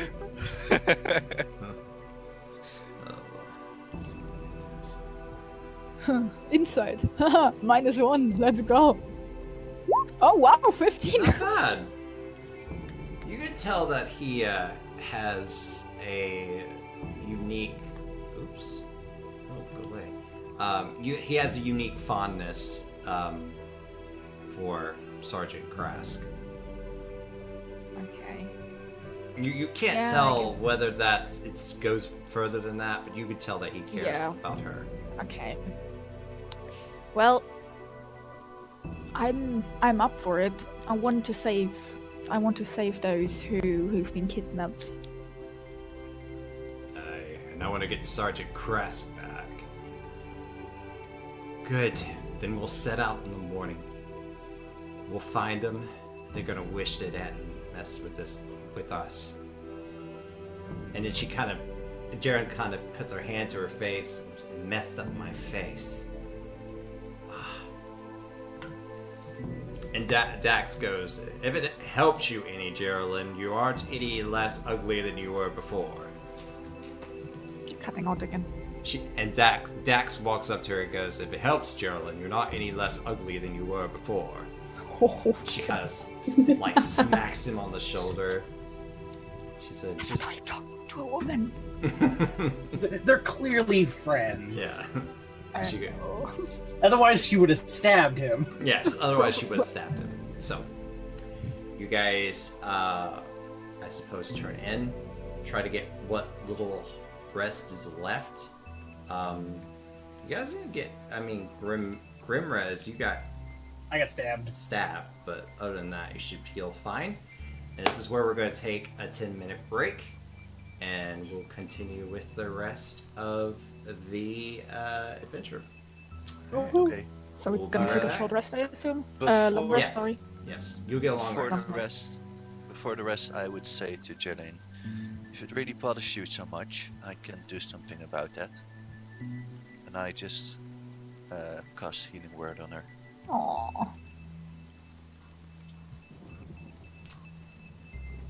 She kind of smiles a bit and says, "Ah, thank you, Jonathan. That's very kind of you." And she gives a very ugly look at Dax and says, "Why can't you be more helpful?" He laughs and kind of shrugs. He's like, I totally picture him like trying to cast a spell and going, "Ha!" And then this happens. Heal. Yeah, right. All That right. does hand gestures. We'll see you guys in 10 minutes. All right. Yep. See you.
An 11, 12, a 7, an 8, and an 8.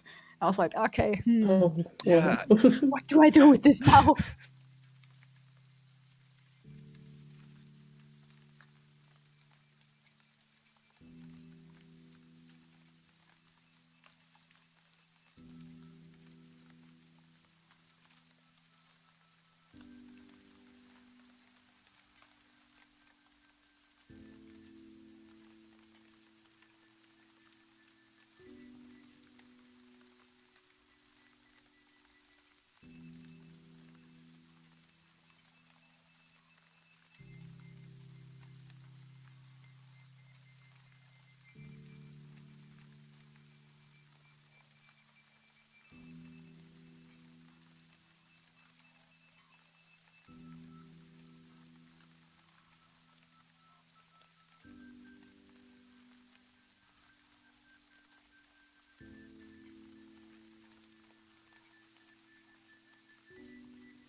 Yes, British people.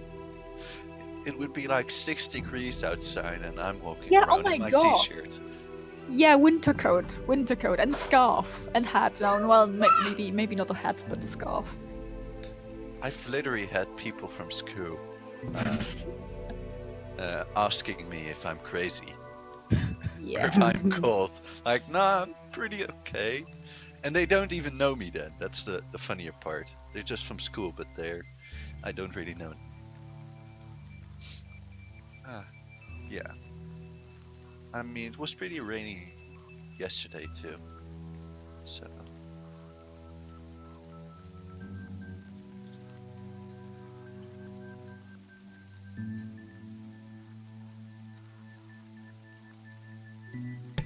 Is everybody back? Are we waiting for somebody? James is AFK, I think. He put it in the He chat. wrote that he's back. Okay, Oh, great.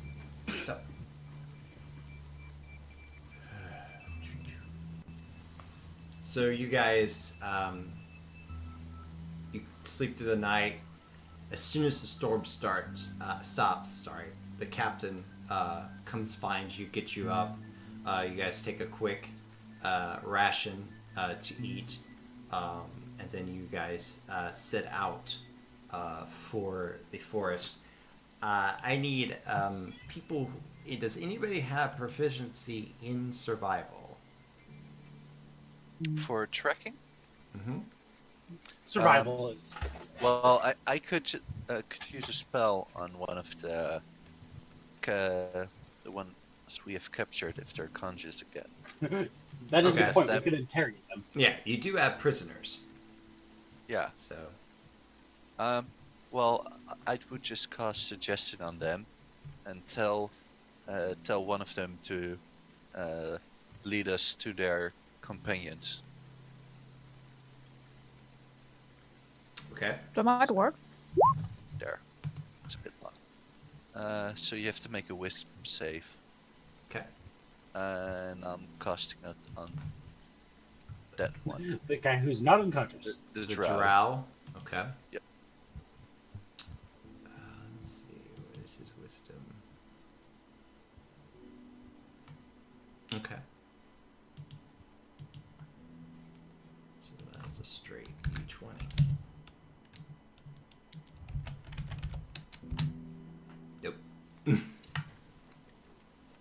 Wait, he's a drow. Oh god, I hate to be that guy. Does he have Fey ancestry?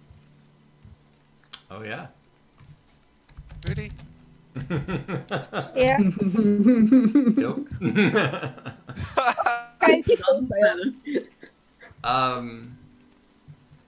He smiles and nods and says, "Well, I would, except you killed them all."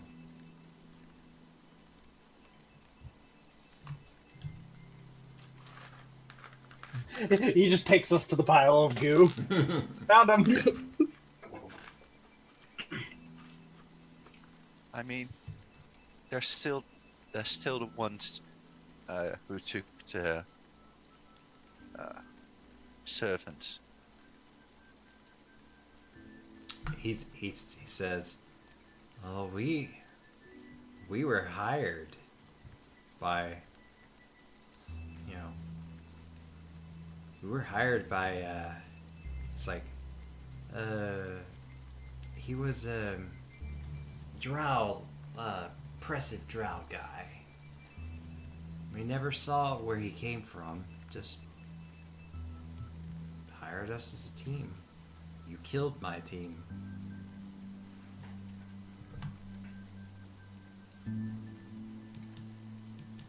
That does make it a little bit more difficult. Any idea if you know how to track them?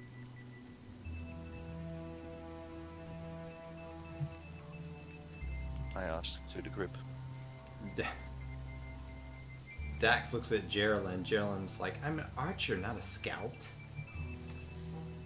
It's like, "No, I don't have talent in tracking."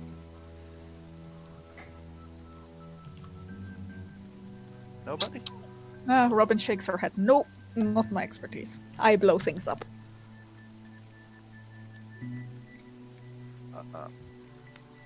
Grimress? Do you have any talents in that? No, nobody could survive. Yay! Nope. Shouldn't Archer You're have? terrible at surviving. And by the way, the two scouts that were leading you through the woods, they died. They killed them. Oh no! Yay! They killed our scouts. Yeah. No, not the guys on watch. But they were basically your trail guides. They killed them, and your hunters. So they killed them all. Ah, I just scratch my head. I'm like, well, I might be able to do something. I'm not very good at it, but I could try. Are you sure any one of you isn't better at it? I could inspire you, you know. We're still trying to track, right? Yeah. I'm not trained in it, but I don't have negatives in it either. yep. I have negatives. So yep. Nope. Not me. Doesn't our cleric have like a +3 in it? I was gonna say cleric would be wisdom based, so 2 in it, so Oh, I yeah. can try, but That's better than my +1. I better mean, than my +0. anybody who's not proficient can try it, but it's going to be a disadvantage. Disadvantage? Mm-hmm. Okay, well, that's okay. Then I'll just inspire our cleric there and Find us.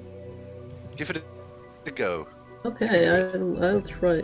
I like to think that that is your, I'll your find. inspiration. I'll find something. That totally is your inspiration. Is give it a go. You'll do great. 8.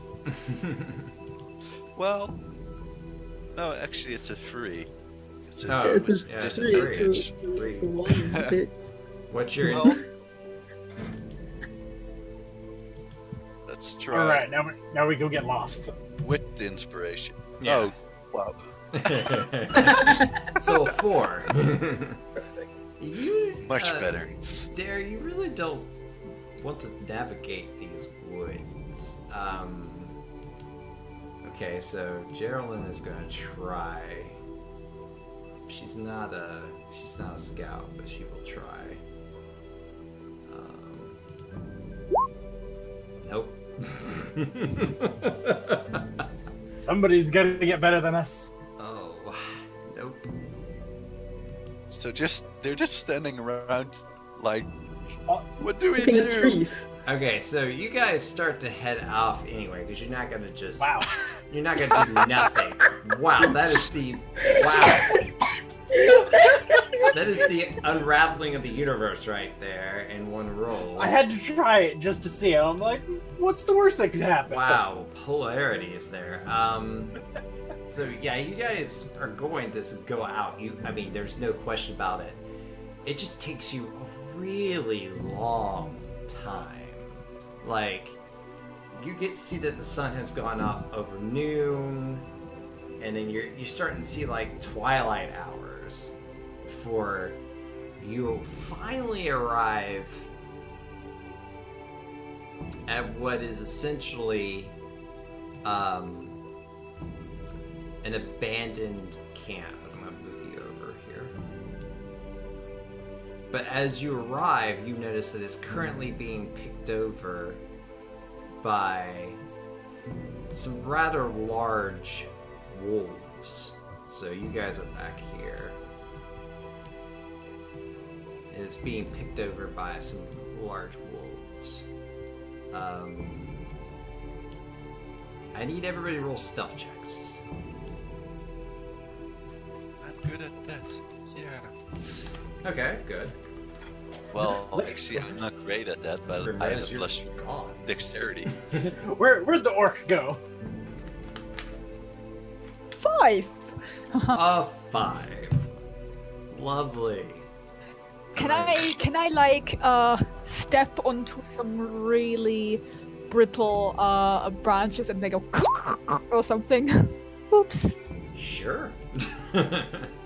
It's not a nat I'm one. You can sorry. do that bad. Absolutely. I mean, you can do it however you want to do it. I mean, I don't want to fall face first. Right. I'm also gonna do my mage armor thing again. And wolves get extra. Okay, yeah, you put your mage armor on. So yeah, okay. So it's no contest. You can do that right as you wake up. So you guys are like walking up, kind of trying to approach as quietly as possible. It's Crunchy. looking like it might be doable, but then Robin is being a little bit too intent and not watching where she's stepping, and then like snap. And then as she does that, all the wolves like look up.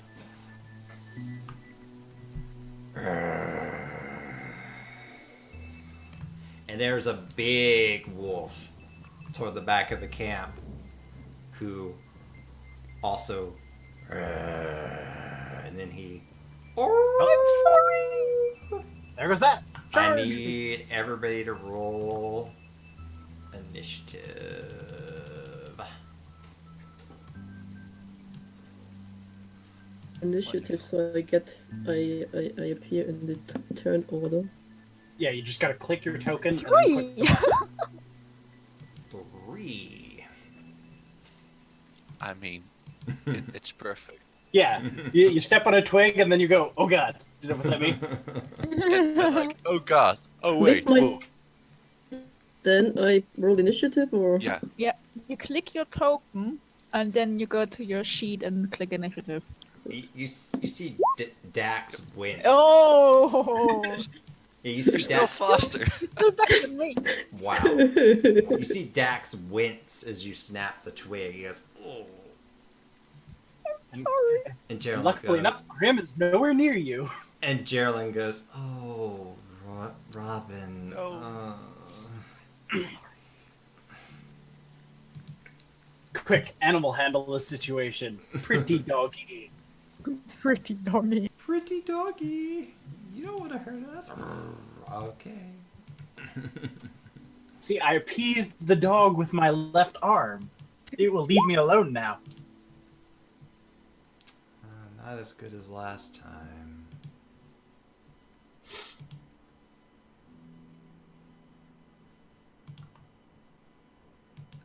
Dax is like, I've handled wolves before.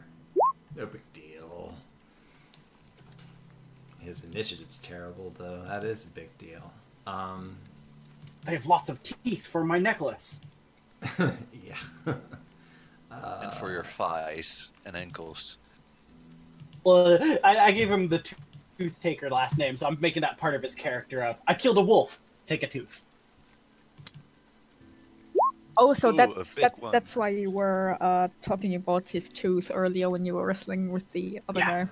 Uh-huh. It's his gladiator trinket. Mm. Makes sense. That's pretty brutal, though, in a fighting ring. Yeah. Yeah, I'm taking your tooth. Wow. Well, to be fair, the way Will did it cinematically, I knocked him in the face. He probably lost a tooth. Mhm. It's not like I forcibly, yoinked it out. Removed his tooth, yeah.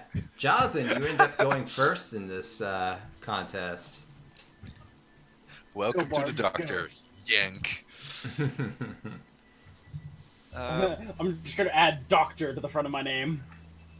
Dr. Grimrest. okay, so everything's fully visible now.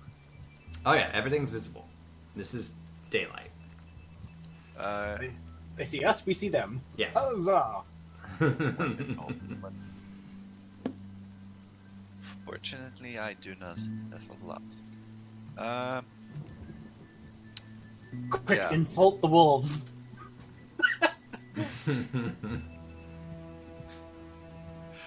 Wolf I have disappeared. I have no insults for a wolf, but I have a bad tone, so I just get my file and just bling Scare them away. and cast Vicious Mockery with that. Maybe Okay. it doesn't.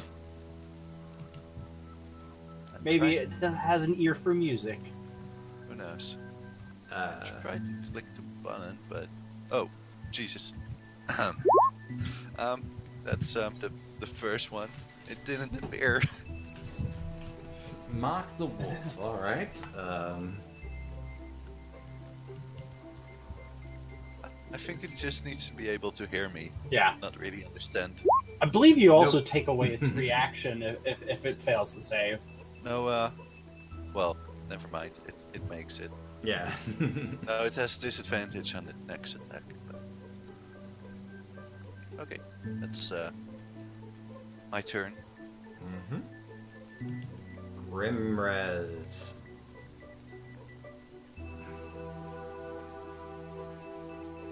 I'm gonna go sneaking off into the woods over here.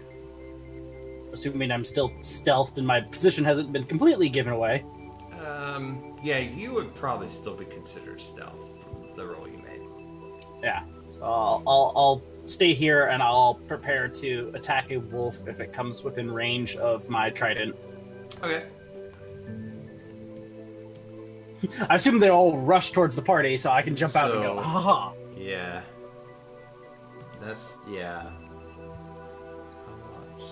Oh, 50. Wow. Alright, so the big wolf is gonna bound across camp and he's going to dash and land in your face, Jonathan. He apparently did not like your violin. Bling. No, you just do the more panicked bling, bling, bling, bling, bling. Luckily for you, he had to dash. Alright, that is his turn. He still did cover like 60 feet, yeah. Yeah. Geraldine's like, I'm gonna back up this way. I'm gonna go over here, guys. And she's gonna try to take a shot at the big wolf that is now barreling down on Jonathan.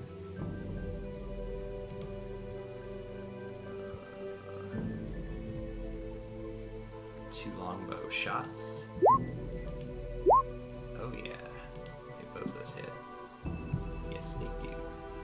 Wow, so she does a total of 12 piercing damage to the wolf. Hear it howl in pain, and it just looks at you. For some reason, Jonathan, though, he doesn't look that direction. He just looks at you like it's more angry at you. You're like the nearest thing to wreak its revenge. That's her turn. Now the wolves will move. Alright, so this one's going to looks like they're too far to do anything, so they're gonna dash. One's gonna dash here. One's gonna dash here. Oh, they're coming. One's gonna dash to the tree line. That's gonna be rough terrain, I think. So even with the dash, I think they're only gonna make it to here. Same thing with this one. This one's going to dash to the tree line and make it here. And these are just gonna all kind of follow up. This one's just gonna run regularly since there's so many wolves already, rather than void. And that one also is gonna run regularly. My position did nothing whatsoever. Oh well. Yeah, they totally ignored you. I was too hidden for my own good. Yeah. Dax is gonna be like, ooh, time to go kill some wolves. He's gonna walk over to this first wolf, gleam in his eye. Choppity, choppity, chop. Dax has got problems. He enjoys this a little too much. Take his longsword two-handed once. Yep. Twice. Nope. I don't think. Wait. Maybe? Maybe. Nope. Alright. Oh, So this that- is gonna be fun. That first Shatter, pop. that first attack does 8 points of slashing damage. As Wolf is literally almost dismantled. You see him just carve into the side of it and just bring the blade up near the mouth and go, yeah. And that's his turn. The second attack did not hit, however. Dare, you're up. You have wolves on both sides of you. Yeah. That's a lot of.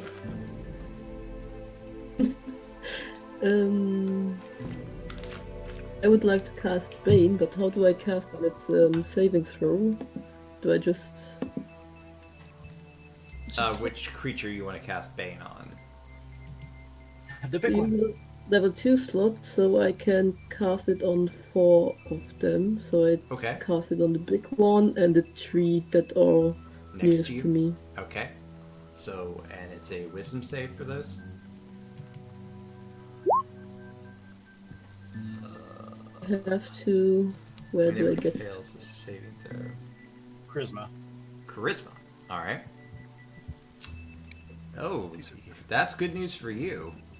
Because wolves are not charismatic. Oh! Wow. Wow. That Wow. is a very charismatic direwolf. These ones are.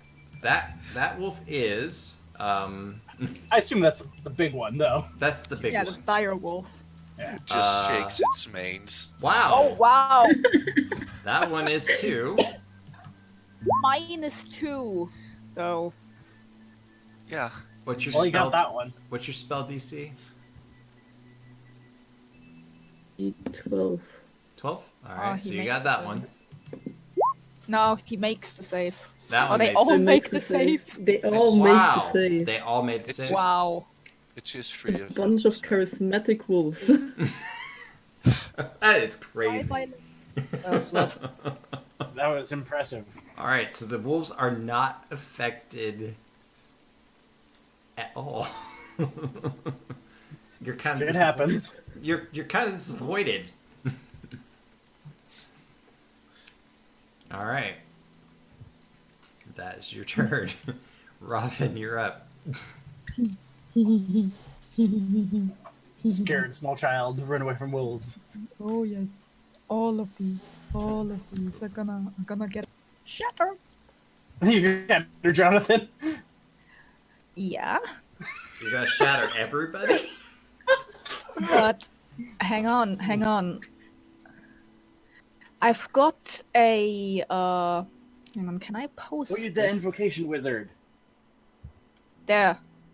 I can make it so that up to three people automatically save from it. That's nice. And so Dare and Jonathan are automatically gonna save, and if they save, they don't take damage if they would otherwise take half damage from if they made their save. So what's the perimeter for this spell, by the way? 10 feet. So 10 basically, feet? I'm casting it on here, and I'm basically hitting all the wolves Except except this one way over here. except for this one. And does it affect Dax? Nah. I'm casting it up here. Okay, Yeah, and Dax it's is out of 10 range. just Yeah. now. Okay, 10 feet. all right. Yeah. So And those Holy two- crap. Dare and Jonathan, they don't take damage. Okay. So if they Wow. make the save, they take a quarter damage, or are they just automatically taking the like? Hang Yeah. on. We Um, automatically take no they- damage because we succeed. Right. Oh really? That's how Shadow Yep. works. Yep. Yeah, basically, if you make your saving throw with Shatter, yes, you can, Leon. If you make your saving throw with Shatter, you take half damage. However, Sculpt spell allows me to automatically make you succeed, and if you succeed, you take no damage instead of half, That's awesome. which is totally dope. So yeah. Yeah, Make your saves. Make your saves. All right. So what? I mean, What it's- saves? Con. Like what are the what's the attribute saves? It's a con save, Con? Constitution save. Lovely. which most people usually have a fair amount of.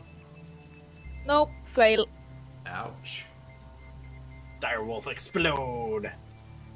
I All think the it wolves might- except these two, correct? Okay. All the wolf except this one. Except the far off one. Yeah. Okay. Grim, you left the something far for Grim. Yay. We're Yeah. all just covered in gore. Gosh. Yeah, Dare and Jonathan are gonna become Okay. glorious. Yeah. They better pass. I mean, we're level 3. Nope. It's No. Yeah. Yes, he one. makes it. So, just so you know, you just blew up that one. Just going around the list. You Click, click, click, click, click. 17 damage. So half of 17 is 9 or 8. It's 8. Yeah, if you're 8. gonna round up. it's gonna Yeah, land round 8. down it would be 8. Okay, so that one looks really bad. And the big one already took an arrow, so Yeah, the big The big one one looks also pretty takes bad 17. too. Let's see if this one passes. Nope. No, Oh, that's wisdom. No, that's sorry. wisdom. That's I don't know wisdom. why I did wisdom. He All rolled. right. He rolled a 7 though. no, it, I it know. got That's worse. a no. That one blows up. This You're having spell way is- too much fun. It's devastating to lower creatures. Just absolutely devastating to bunch of lower creatures. It's a wolf. That's how it pack would have reacted. Would have been to rush Yeah. forward like that. Look, that squishy thing. Eat it. And the one up here. Although we can at No. least say our subtlety That is one out blows the up as window. So all those explode. This one over here takes a lot of shrapnel. So he watches its skin peels back, and the big And wolf. that one up here. Yeah, that one. Yeah, that one. Because it made the save, so it's like looking really bad, but it's still alive. Yeah, but only one of the wolves made the save. So And the dire wolf. But it's still No. alive. He's still alive. Yeah, Once- what he yeah, made, but No, sorry, this one but didn't make a there save is- yet. yeah.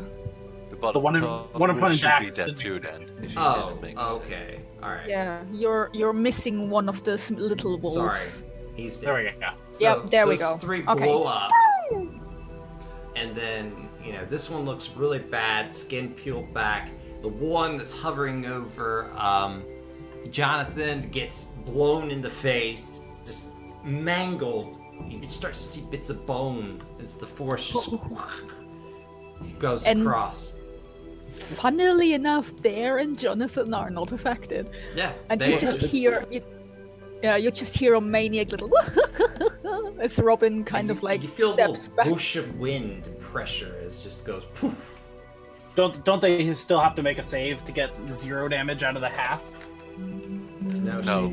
she We automatically automatically succeed. They But you'd still automatically take half- succeed. You'd still take half damage though, wouldn't you? No, because they would normally take half damage. Oh, okay, I got it. Yeah. The chosen creature automatically succeed on a saving throw against the spell, and they take no damage. They would normally take half damage. Oh, okay. Yeah, wow, that that's is why it's so good. that is powerful. Holy crap! Yes. I thought it was just giving them That's why like a half no, damage that's why I took Shatter. save. Holy moly! Wow. Okay, so, Jonathan, you have a wolf in front of you who's now really, Consult it. really angry. Okay. Not so tough now, are you? Ah, 2 damage! Yeah! if it keels over from the 2 damage again, this will be beautiful. I mean, I should just stab it. My You have a rapier. rapier. Yeah. It makes a save. Yep. No! Oh god. Don't insult the angry big wolf. You see a little bit of red start to come in its eyes. Yeah. I, just shout to Grimress. Do you think you can give him a little stab around here? Grimrez, And you're give him up. bardic inspiration. Oh, you have inspiration, so Are you the combat bard that gives it on damage or just a hit? To hit. Okay. Yeah. So I'll pop out of stealth and stab it in the butt. Although I do have cutting words, so that's useful. So, aha! 16 14 damage. does hit, and yeah, you manage to stab it from behind. It gives Jonathan. You watch as his eyes get kind of surprised. It kind of lets out a soft whine and just kind of drops right in front of you. Guess my insult did work. that was the greatest insult. Is summon an orc. Get it? All right, and he's dead. Geraldine will now kind of give Robin a wink and then head this direction into the tree line here, and we'll try to take a shot at the one next to Jonathan that's barely hanging on. Because we know Dax is going to kill the sole remaining one. No doubt, right? I mean, so 2 longbow shots. Yeah, that probably did it. Yeah. That shot just the arrow just blasted the wolf. She lets out a one of those like triumphant screams, and then she like goes and shoots the other one off to the right hand side with the left.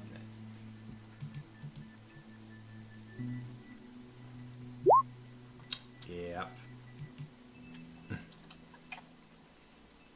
Alright, so that one takes 8 damage. It's halted in its progress forward, and you could tell that it's starting to question the decisions it's made in its life. It's its turn, and it is just gonna start running. I think it's about 80 feet this way into the woods. Zing. It is running away. Now, can I catch that? Let's see. You could run 90. No. Yes. I can't go 90. I only got 60. With your dash and bonus cunning action, you could. Oh, yeah. I could go the 90, but I wouldn't be able to get it. So as the wolf runs away, Dax goes, I think we won't have any more trouble out of that. And then he like shoves his sword into the wolf next to him and then brings it back out. Let's search the camp. And Grim is collecting him some direwolf teeth. All right. Do a nature, I guess a nature check for that, Grim. Okay. I I mean, can't find any teeth, guys.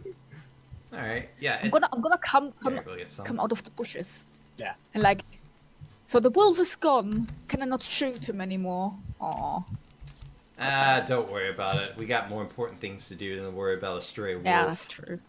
But That was fun. Grim, you would actually be able to do it, because if you run towards it and you Yeah, get but an it's, attack of it's, opportunity- one, it's one lone wolf. We weren't trying to exterminate a bunch of things. We were just defending ourselves. Mhm. No, I'm just saying for you could do it. if you Probably. wanted to, with an attack of opportunity. Yeah. All right. Oh, yeah. Unless it decided to dash as well. So is anyone proficient at investigation? Me. Oh, really? All right. Well, to give you a... Yeah, I am as well. Okay. Bards. Let's I investigate. I actually have expertise in it. Oh man. Wow, yours is better. Yeah, I Okay. didn't roll very well. Oh. Oh yeah, you rolled better than I did. Okay. So you guys combed the camp, and you would tell that this camp, it was probably made several hours ago. The coals on that have long since died, but rummaging around, you do find the clothing of some of the servants, and also some of the lesser servants have been. The reason the wolves were in the camp is that those servants have been summarily done away with. Seems like they got rid of anybody who wasn't important. Or resisting. All right. But you do find amongst the things a note, and it says the following. We knew you would come after us. Very well. We want 24,000 gold delivered to the meeting spot, and there's a drawing of a small woodland map. You have 3 days to extract such a payment from Lord and Lady Ellerby for the safe return of their servants, as well as your guard sergeant. Failure to meet our demands will result in needless death. Don't test us. Sincerely, Marcosis. Does that ring a bell? Does that name ring a bell? Roll a history check. Do we need to be trained, or can we just attempt it? No, Damn it. just attempt it, but you're at disadvantage if you're not proficient. Okay. Just a 9. Okay.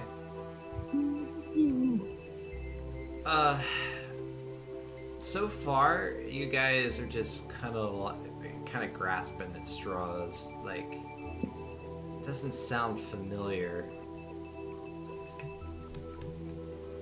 Dax and Geraldine just kind of shrug. They're like, never heard of the guy.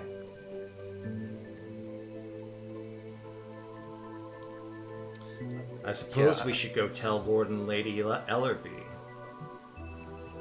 Oh, go ahead.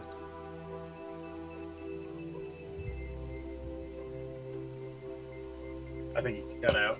Oh, he said. Dax says, "I suppose we should go tell Lord and Lady Ellerby."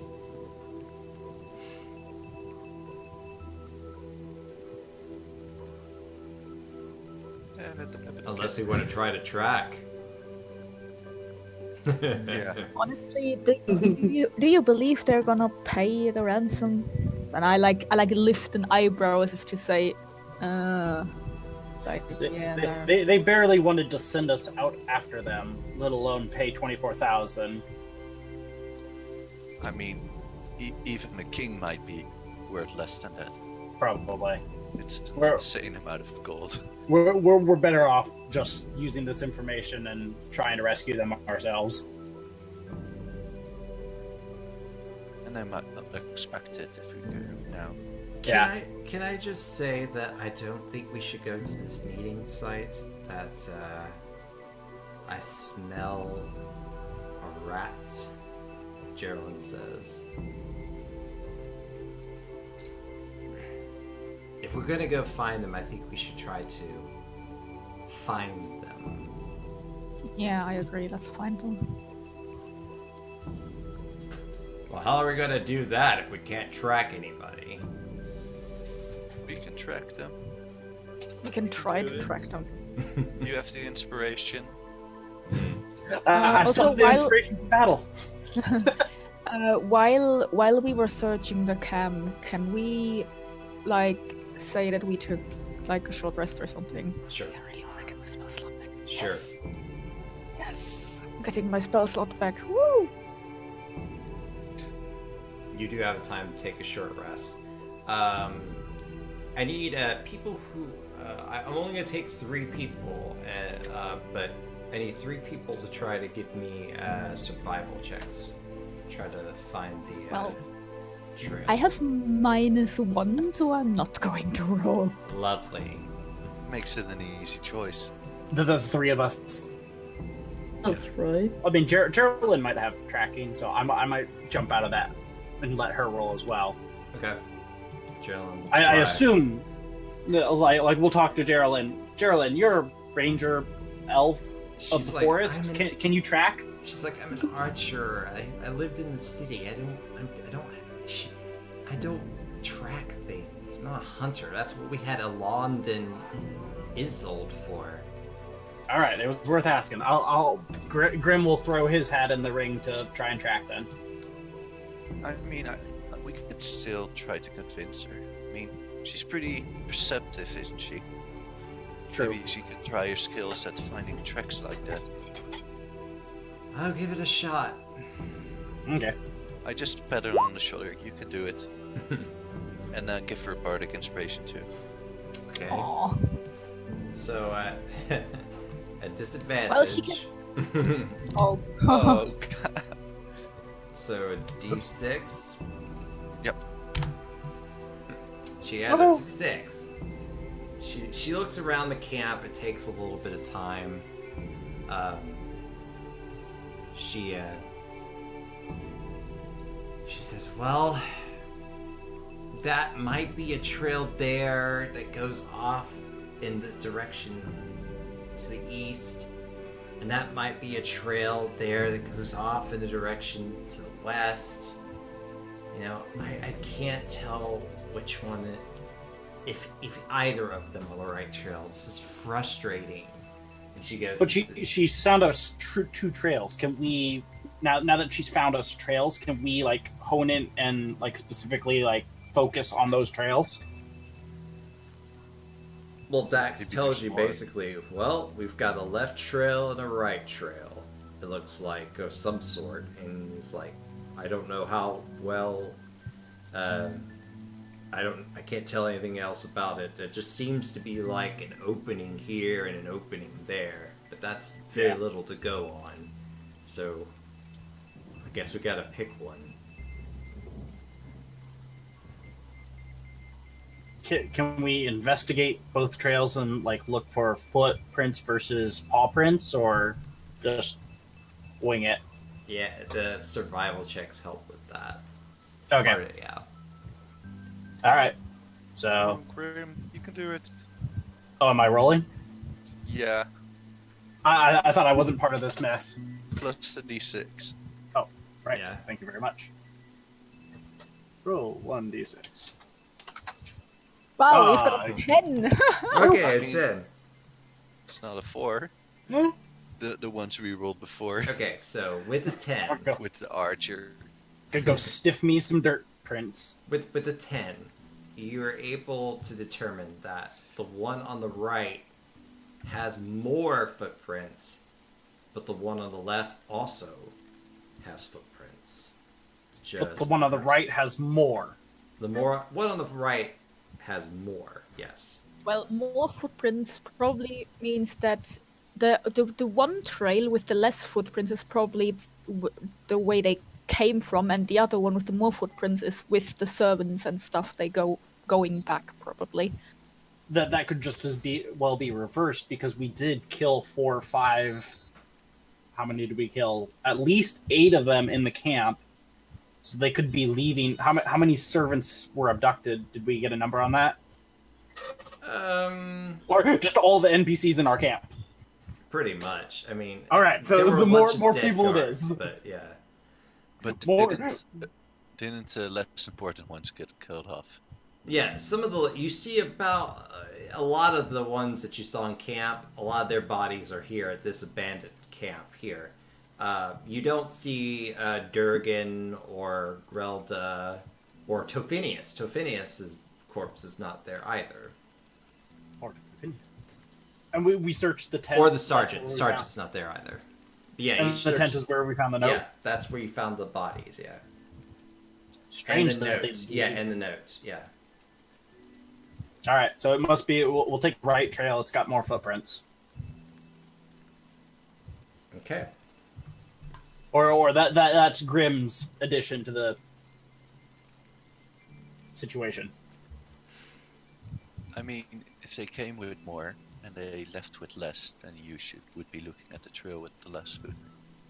Yeah, but they left with all our servants, so it's going to be the trail with more people. I was just thinking, because if they came from the right trail with all of the servants and then killed off a lot of them, and then went on the left trail, then you'd have less footprints. Well, does our map on the note give a hint? Like, The map on the note that leads to the meeting place leads in an entirely different direction. okay, so, well, I mean, we got 3 days before they start randomly executing people. So even if this trail doesn't work, we can double back and try the left trail. If we can find a way back. Who's got breadcrumbs? I'll start leaving wolf chunks. Dax is like, we can always split the party. No! Nope. Steve, He's like, hey, I'm just saying. I mean, not in this situation. Well, let's just try the left one first. Alright. Geraldine's like, I'm pretty stealthy. Maybe I could go. You said go to the left one first? Yes. Okay. Alright, she's like, I can probably go down the other one, check it out, and Oh, meet well, everybody up. Robin wanted to take a short rest. That's a half-hour rest, right? So Right. Grim can search the right trail, Geraldine can search the left trail, and we can report back in a half hour. Well, you guys, I mean, so you guys go out 30 minutes up the trail, it's still going, so you have to Okay. turn back. So the half hour doesn't bring us any new information. Right. Okay. So you both It was worth a shot. Geraldine's like, I could take the other trail that you guys don't take, and you can take Dax and go up the trail that I don't take. But if the bandits had enough numbers to take as many servants as they did, they're going to be in well numbers, so it's best that we keep together. She's like, all right. So you want to go to the left trail? I believe you said the right trail had more footprints, so Correct. well, let's go on the one with more footprints. That was the one that, or at least that's where I think. I think the trail with more footprints will lead us in the right direction. Anybody else has I tend input? to agree with Grimrez. I think the trail with the right that's the right trail. Geraldine goes, I tend to agree with Jonathan. Less people, that trail, the right direction. The right trail is too obvious. Like, less people, that might be like some sort of, back way or something. Yeah, or it could just be a diversion and a trap. What do you know? At least I've been trying to track the whole time. What have you been doing? Chopping up wolves. And doing a pretty damn good job at it, might I add. I killed most of them. I did. He's still kill stealing. Not Well- kills. No. Dexist. Well, there's no time to waste. We still have a few days and we could always check boat tracks. We might as well go to the left one now. Alright, fair enough. Alright, so it's settled. Alright, so Left track. unless Dare and Robin object, the group Yeah, starts I'll to fine. move Fine. towards the left-hand side of the trail. This trail leads around through the forest, winds through a couple brooks, goes around until it finally reaches what appears to be some sort of small cave. There do not appear to be any sort of sentries or anything watching the cave at this point. People, give me perception checks.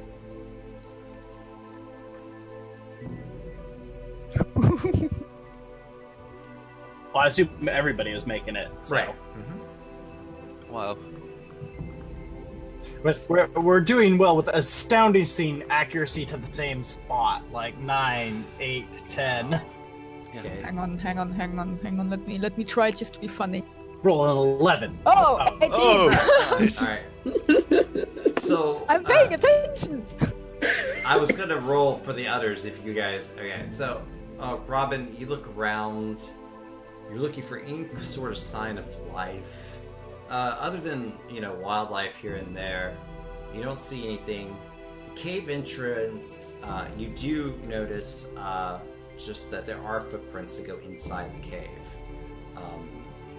Yeah, But there are also rather large paw prints that go into the cave as well. What? Paw prints. Paw prints. Okay, wrong trail. No. Was it footprints and paw They're prints? both. Yes, both of them. Oh, okay. Mhm. Yeah, The wolves could have just easily shadowed them. No, these are not small paw prints. They're not what? These- Sorry. These are not small paw prints. These are bigger than your hand size paw prints. Like, Well, probably, that's the direwolf, right? make a nature check. Or they're Yeah. bear prints. Can I nature. try? Could be. Yeah, go ahead. Just pull out one of them. No. Are you proficient? Yes. Okay. As you look at this paw prints, this is a bear print. This is a very large bear print. Oh, very large bear. I don't Nice. think the bandits hid in an active bear cave. Let's go the other direction. She's like, Well, "Are they you could- sure? It would be perfect to just live into. This could be like a tunnel into where they live.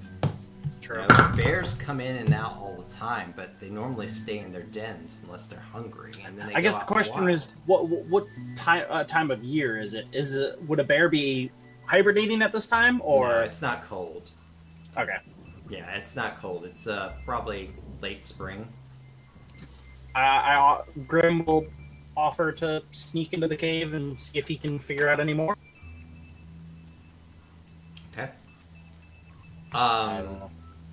You look inside the cave and you notice that from the entrance that it looks really small, but as you go in it kind of gets bigger, and you realize that this is part of a cave system. Like, this isn't like just a little bitty cave. This is a cave. We system. found the back door. Maybe. Okay. Well, Grim's sneaking in there, so. Okay. Yeah, you go for what appears to be a few minutes, and then you, like, probably about 5 minutes, you realize sneaking around in there, it's probably gonna take you more time than just a casual look. Do a perception check. But it has the potential for a hiding spot rather than. Yeah. There's different hallways that lead off. Okay. You hear there's an opening on your right, and you hear what appears to be low rumbling sounds, like animal sounds off in that direction. However, a little bit further up to your left, you hear what appear to be the sounds of some sort of fight, like the clashing of weapons. Oh, interesting. And you said I'm 5 minutes away from the party? Yeah, give or take.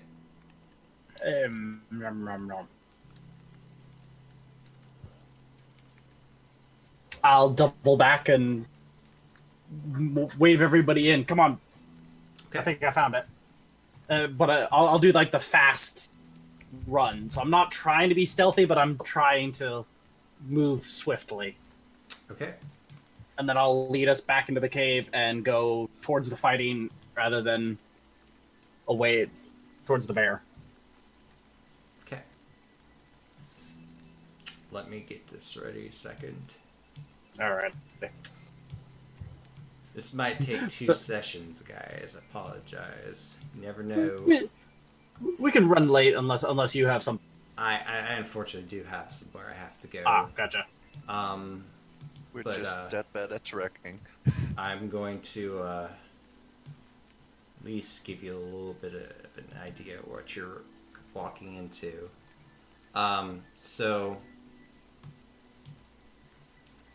Moving over here. Set the screen up for the viewers here.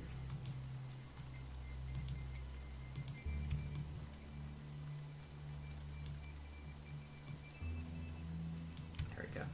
Alright, so as you guys walk into the cave, the way to your right has the animal noises that I was talking about earlier.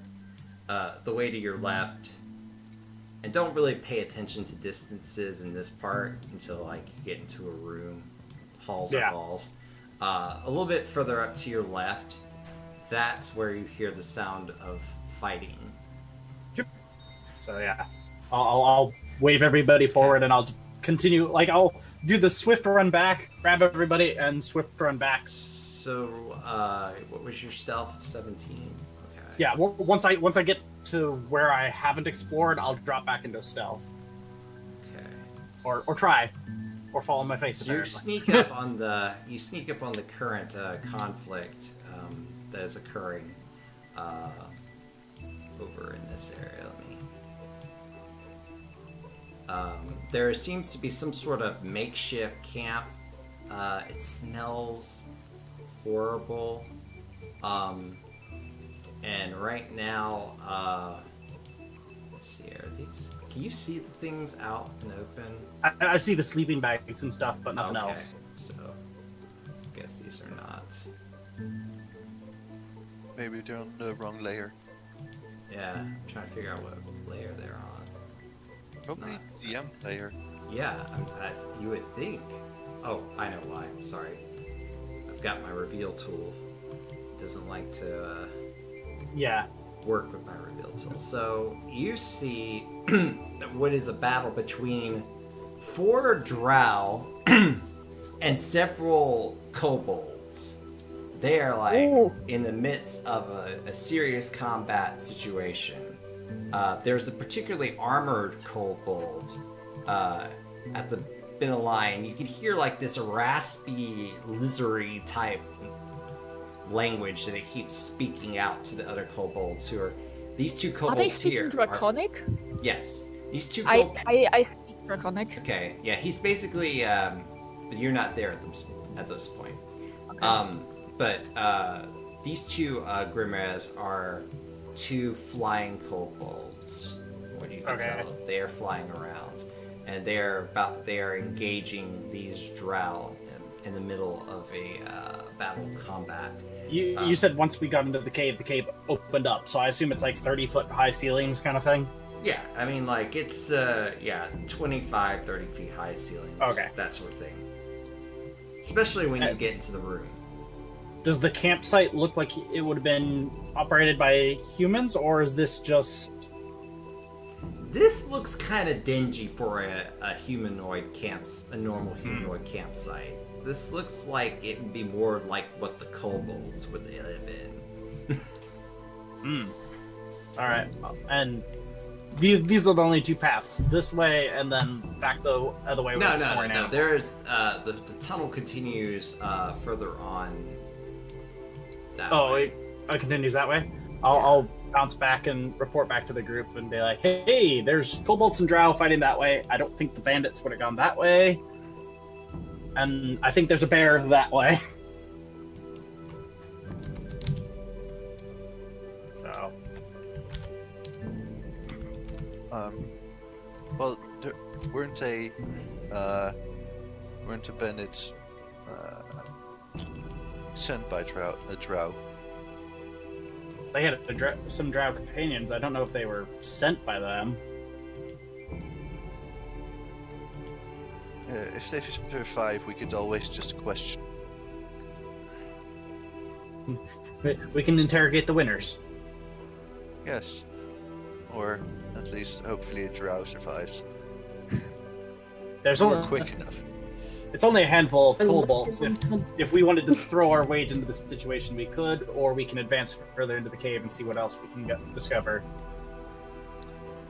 Then we should make haste. All right, 18 further down the cave I go. I figure I'll keep like 30 feet ahead of the group, just being scouty. Okay, so you go further into the cave. Eventually, going further into the cave, you will come upon what is a junction.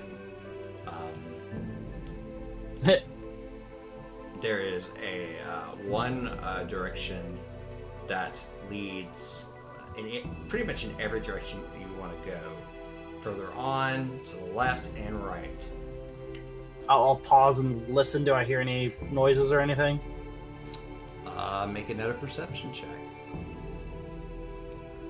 I suppose the group is following right behind you. Well, I said I was 30 feet ahead of everybody, Okay, so... so they're with you in the intersection at least. Yeah, I'd advance into the intersection and listen. Okay, so it's kind of quiet in this part at the moment. You all have had to at this. Also, when you came in, you lit some sort of thing to allow you to see, unless you have dark Dax vision. Yeah.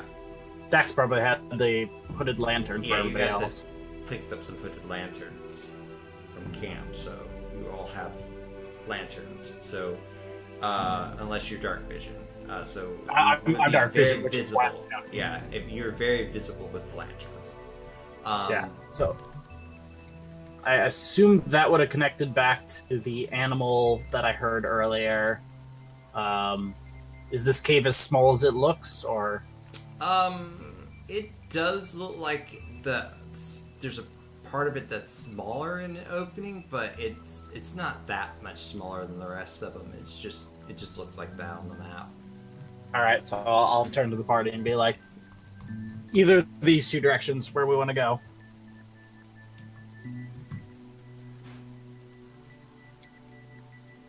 Well, we might as well go forward. All righty, Okay. onward I go. So you continue to move forward. You want me to make another stealth? Sure.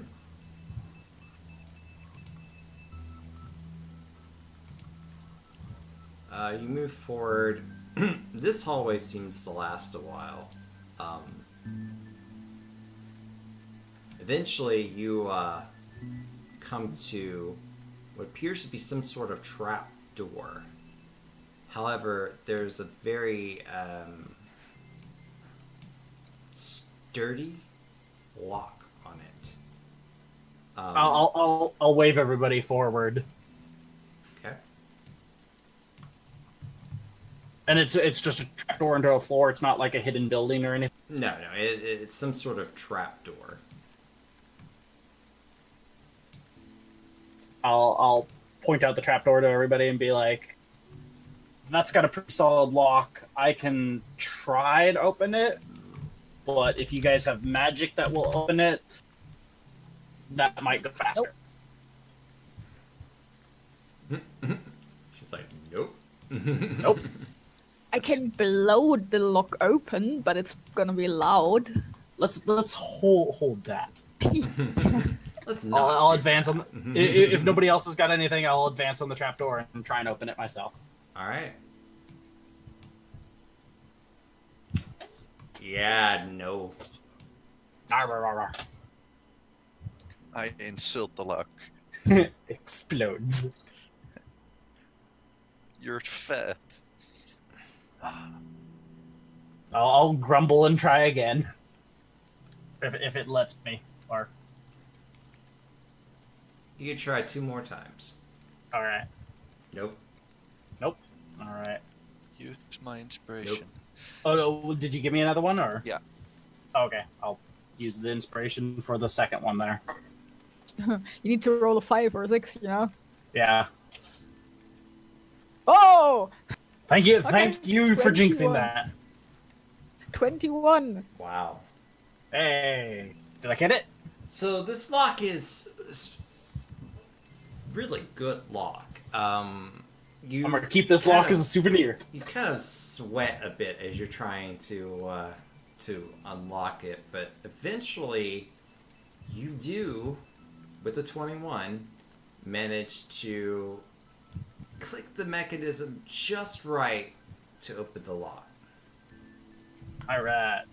I'll check it for traps before I actually Sure. open the door. I think that'd be investigate, right? Yep. Alright. Haha! I see no traps. Let's go. All right. Yeah. As far as you know, there's no traps. It's all Yeah, great. so I'll Wonderful. pocket my new really nice lock and keep going. Okay. So, yeah, you climb up the top of the trap door. So as you climb up to the top, you open the trap door.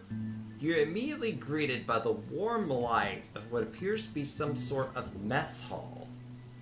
Do you want me to sneak up the ladder, or is there no sneaking up this? There's no sneaking up the really Okay. loud ladder. Okay. You're greeted by what appears to be some sort of mess hall.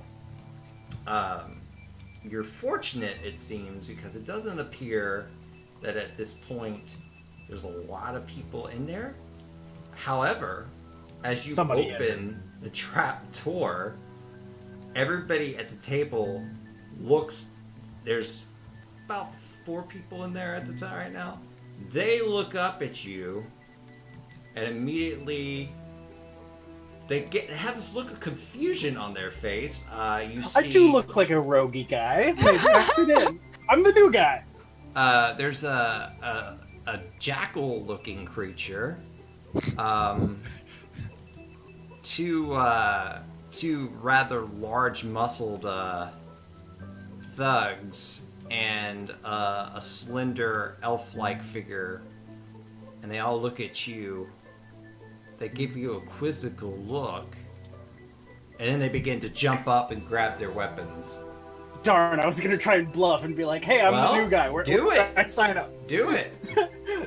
Yeah, I'll give him a wave since I'm not sneaking. I'll be like, "Hey, I'm a new guy. Where do I sign up?" Okay. They stop. They look at each other like Oh god. like Yeah, the, I rolled a 5. the two thugs at the table look at each other and are like, Marcosis didn't hire any new guys. We gotta sell some intruders. Have it your way. Stab. Alright, so you are now face to face with the 4 angry people, and that's where I we're came- gonna I have came- to end the session for Woo! today. I came up a trapdoor, right? Down? Yeah, you came up the trapdoor, yes. Alrighty. You're This isn't basically where I parked my horse. Yes, this isn't where I park my horse. Alright, thank you guys for watching on Twitch and YouTube.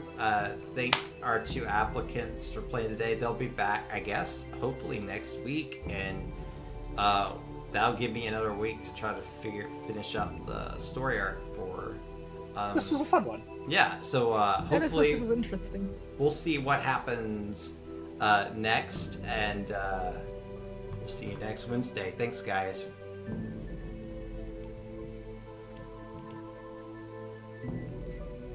No, I like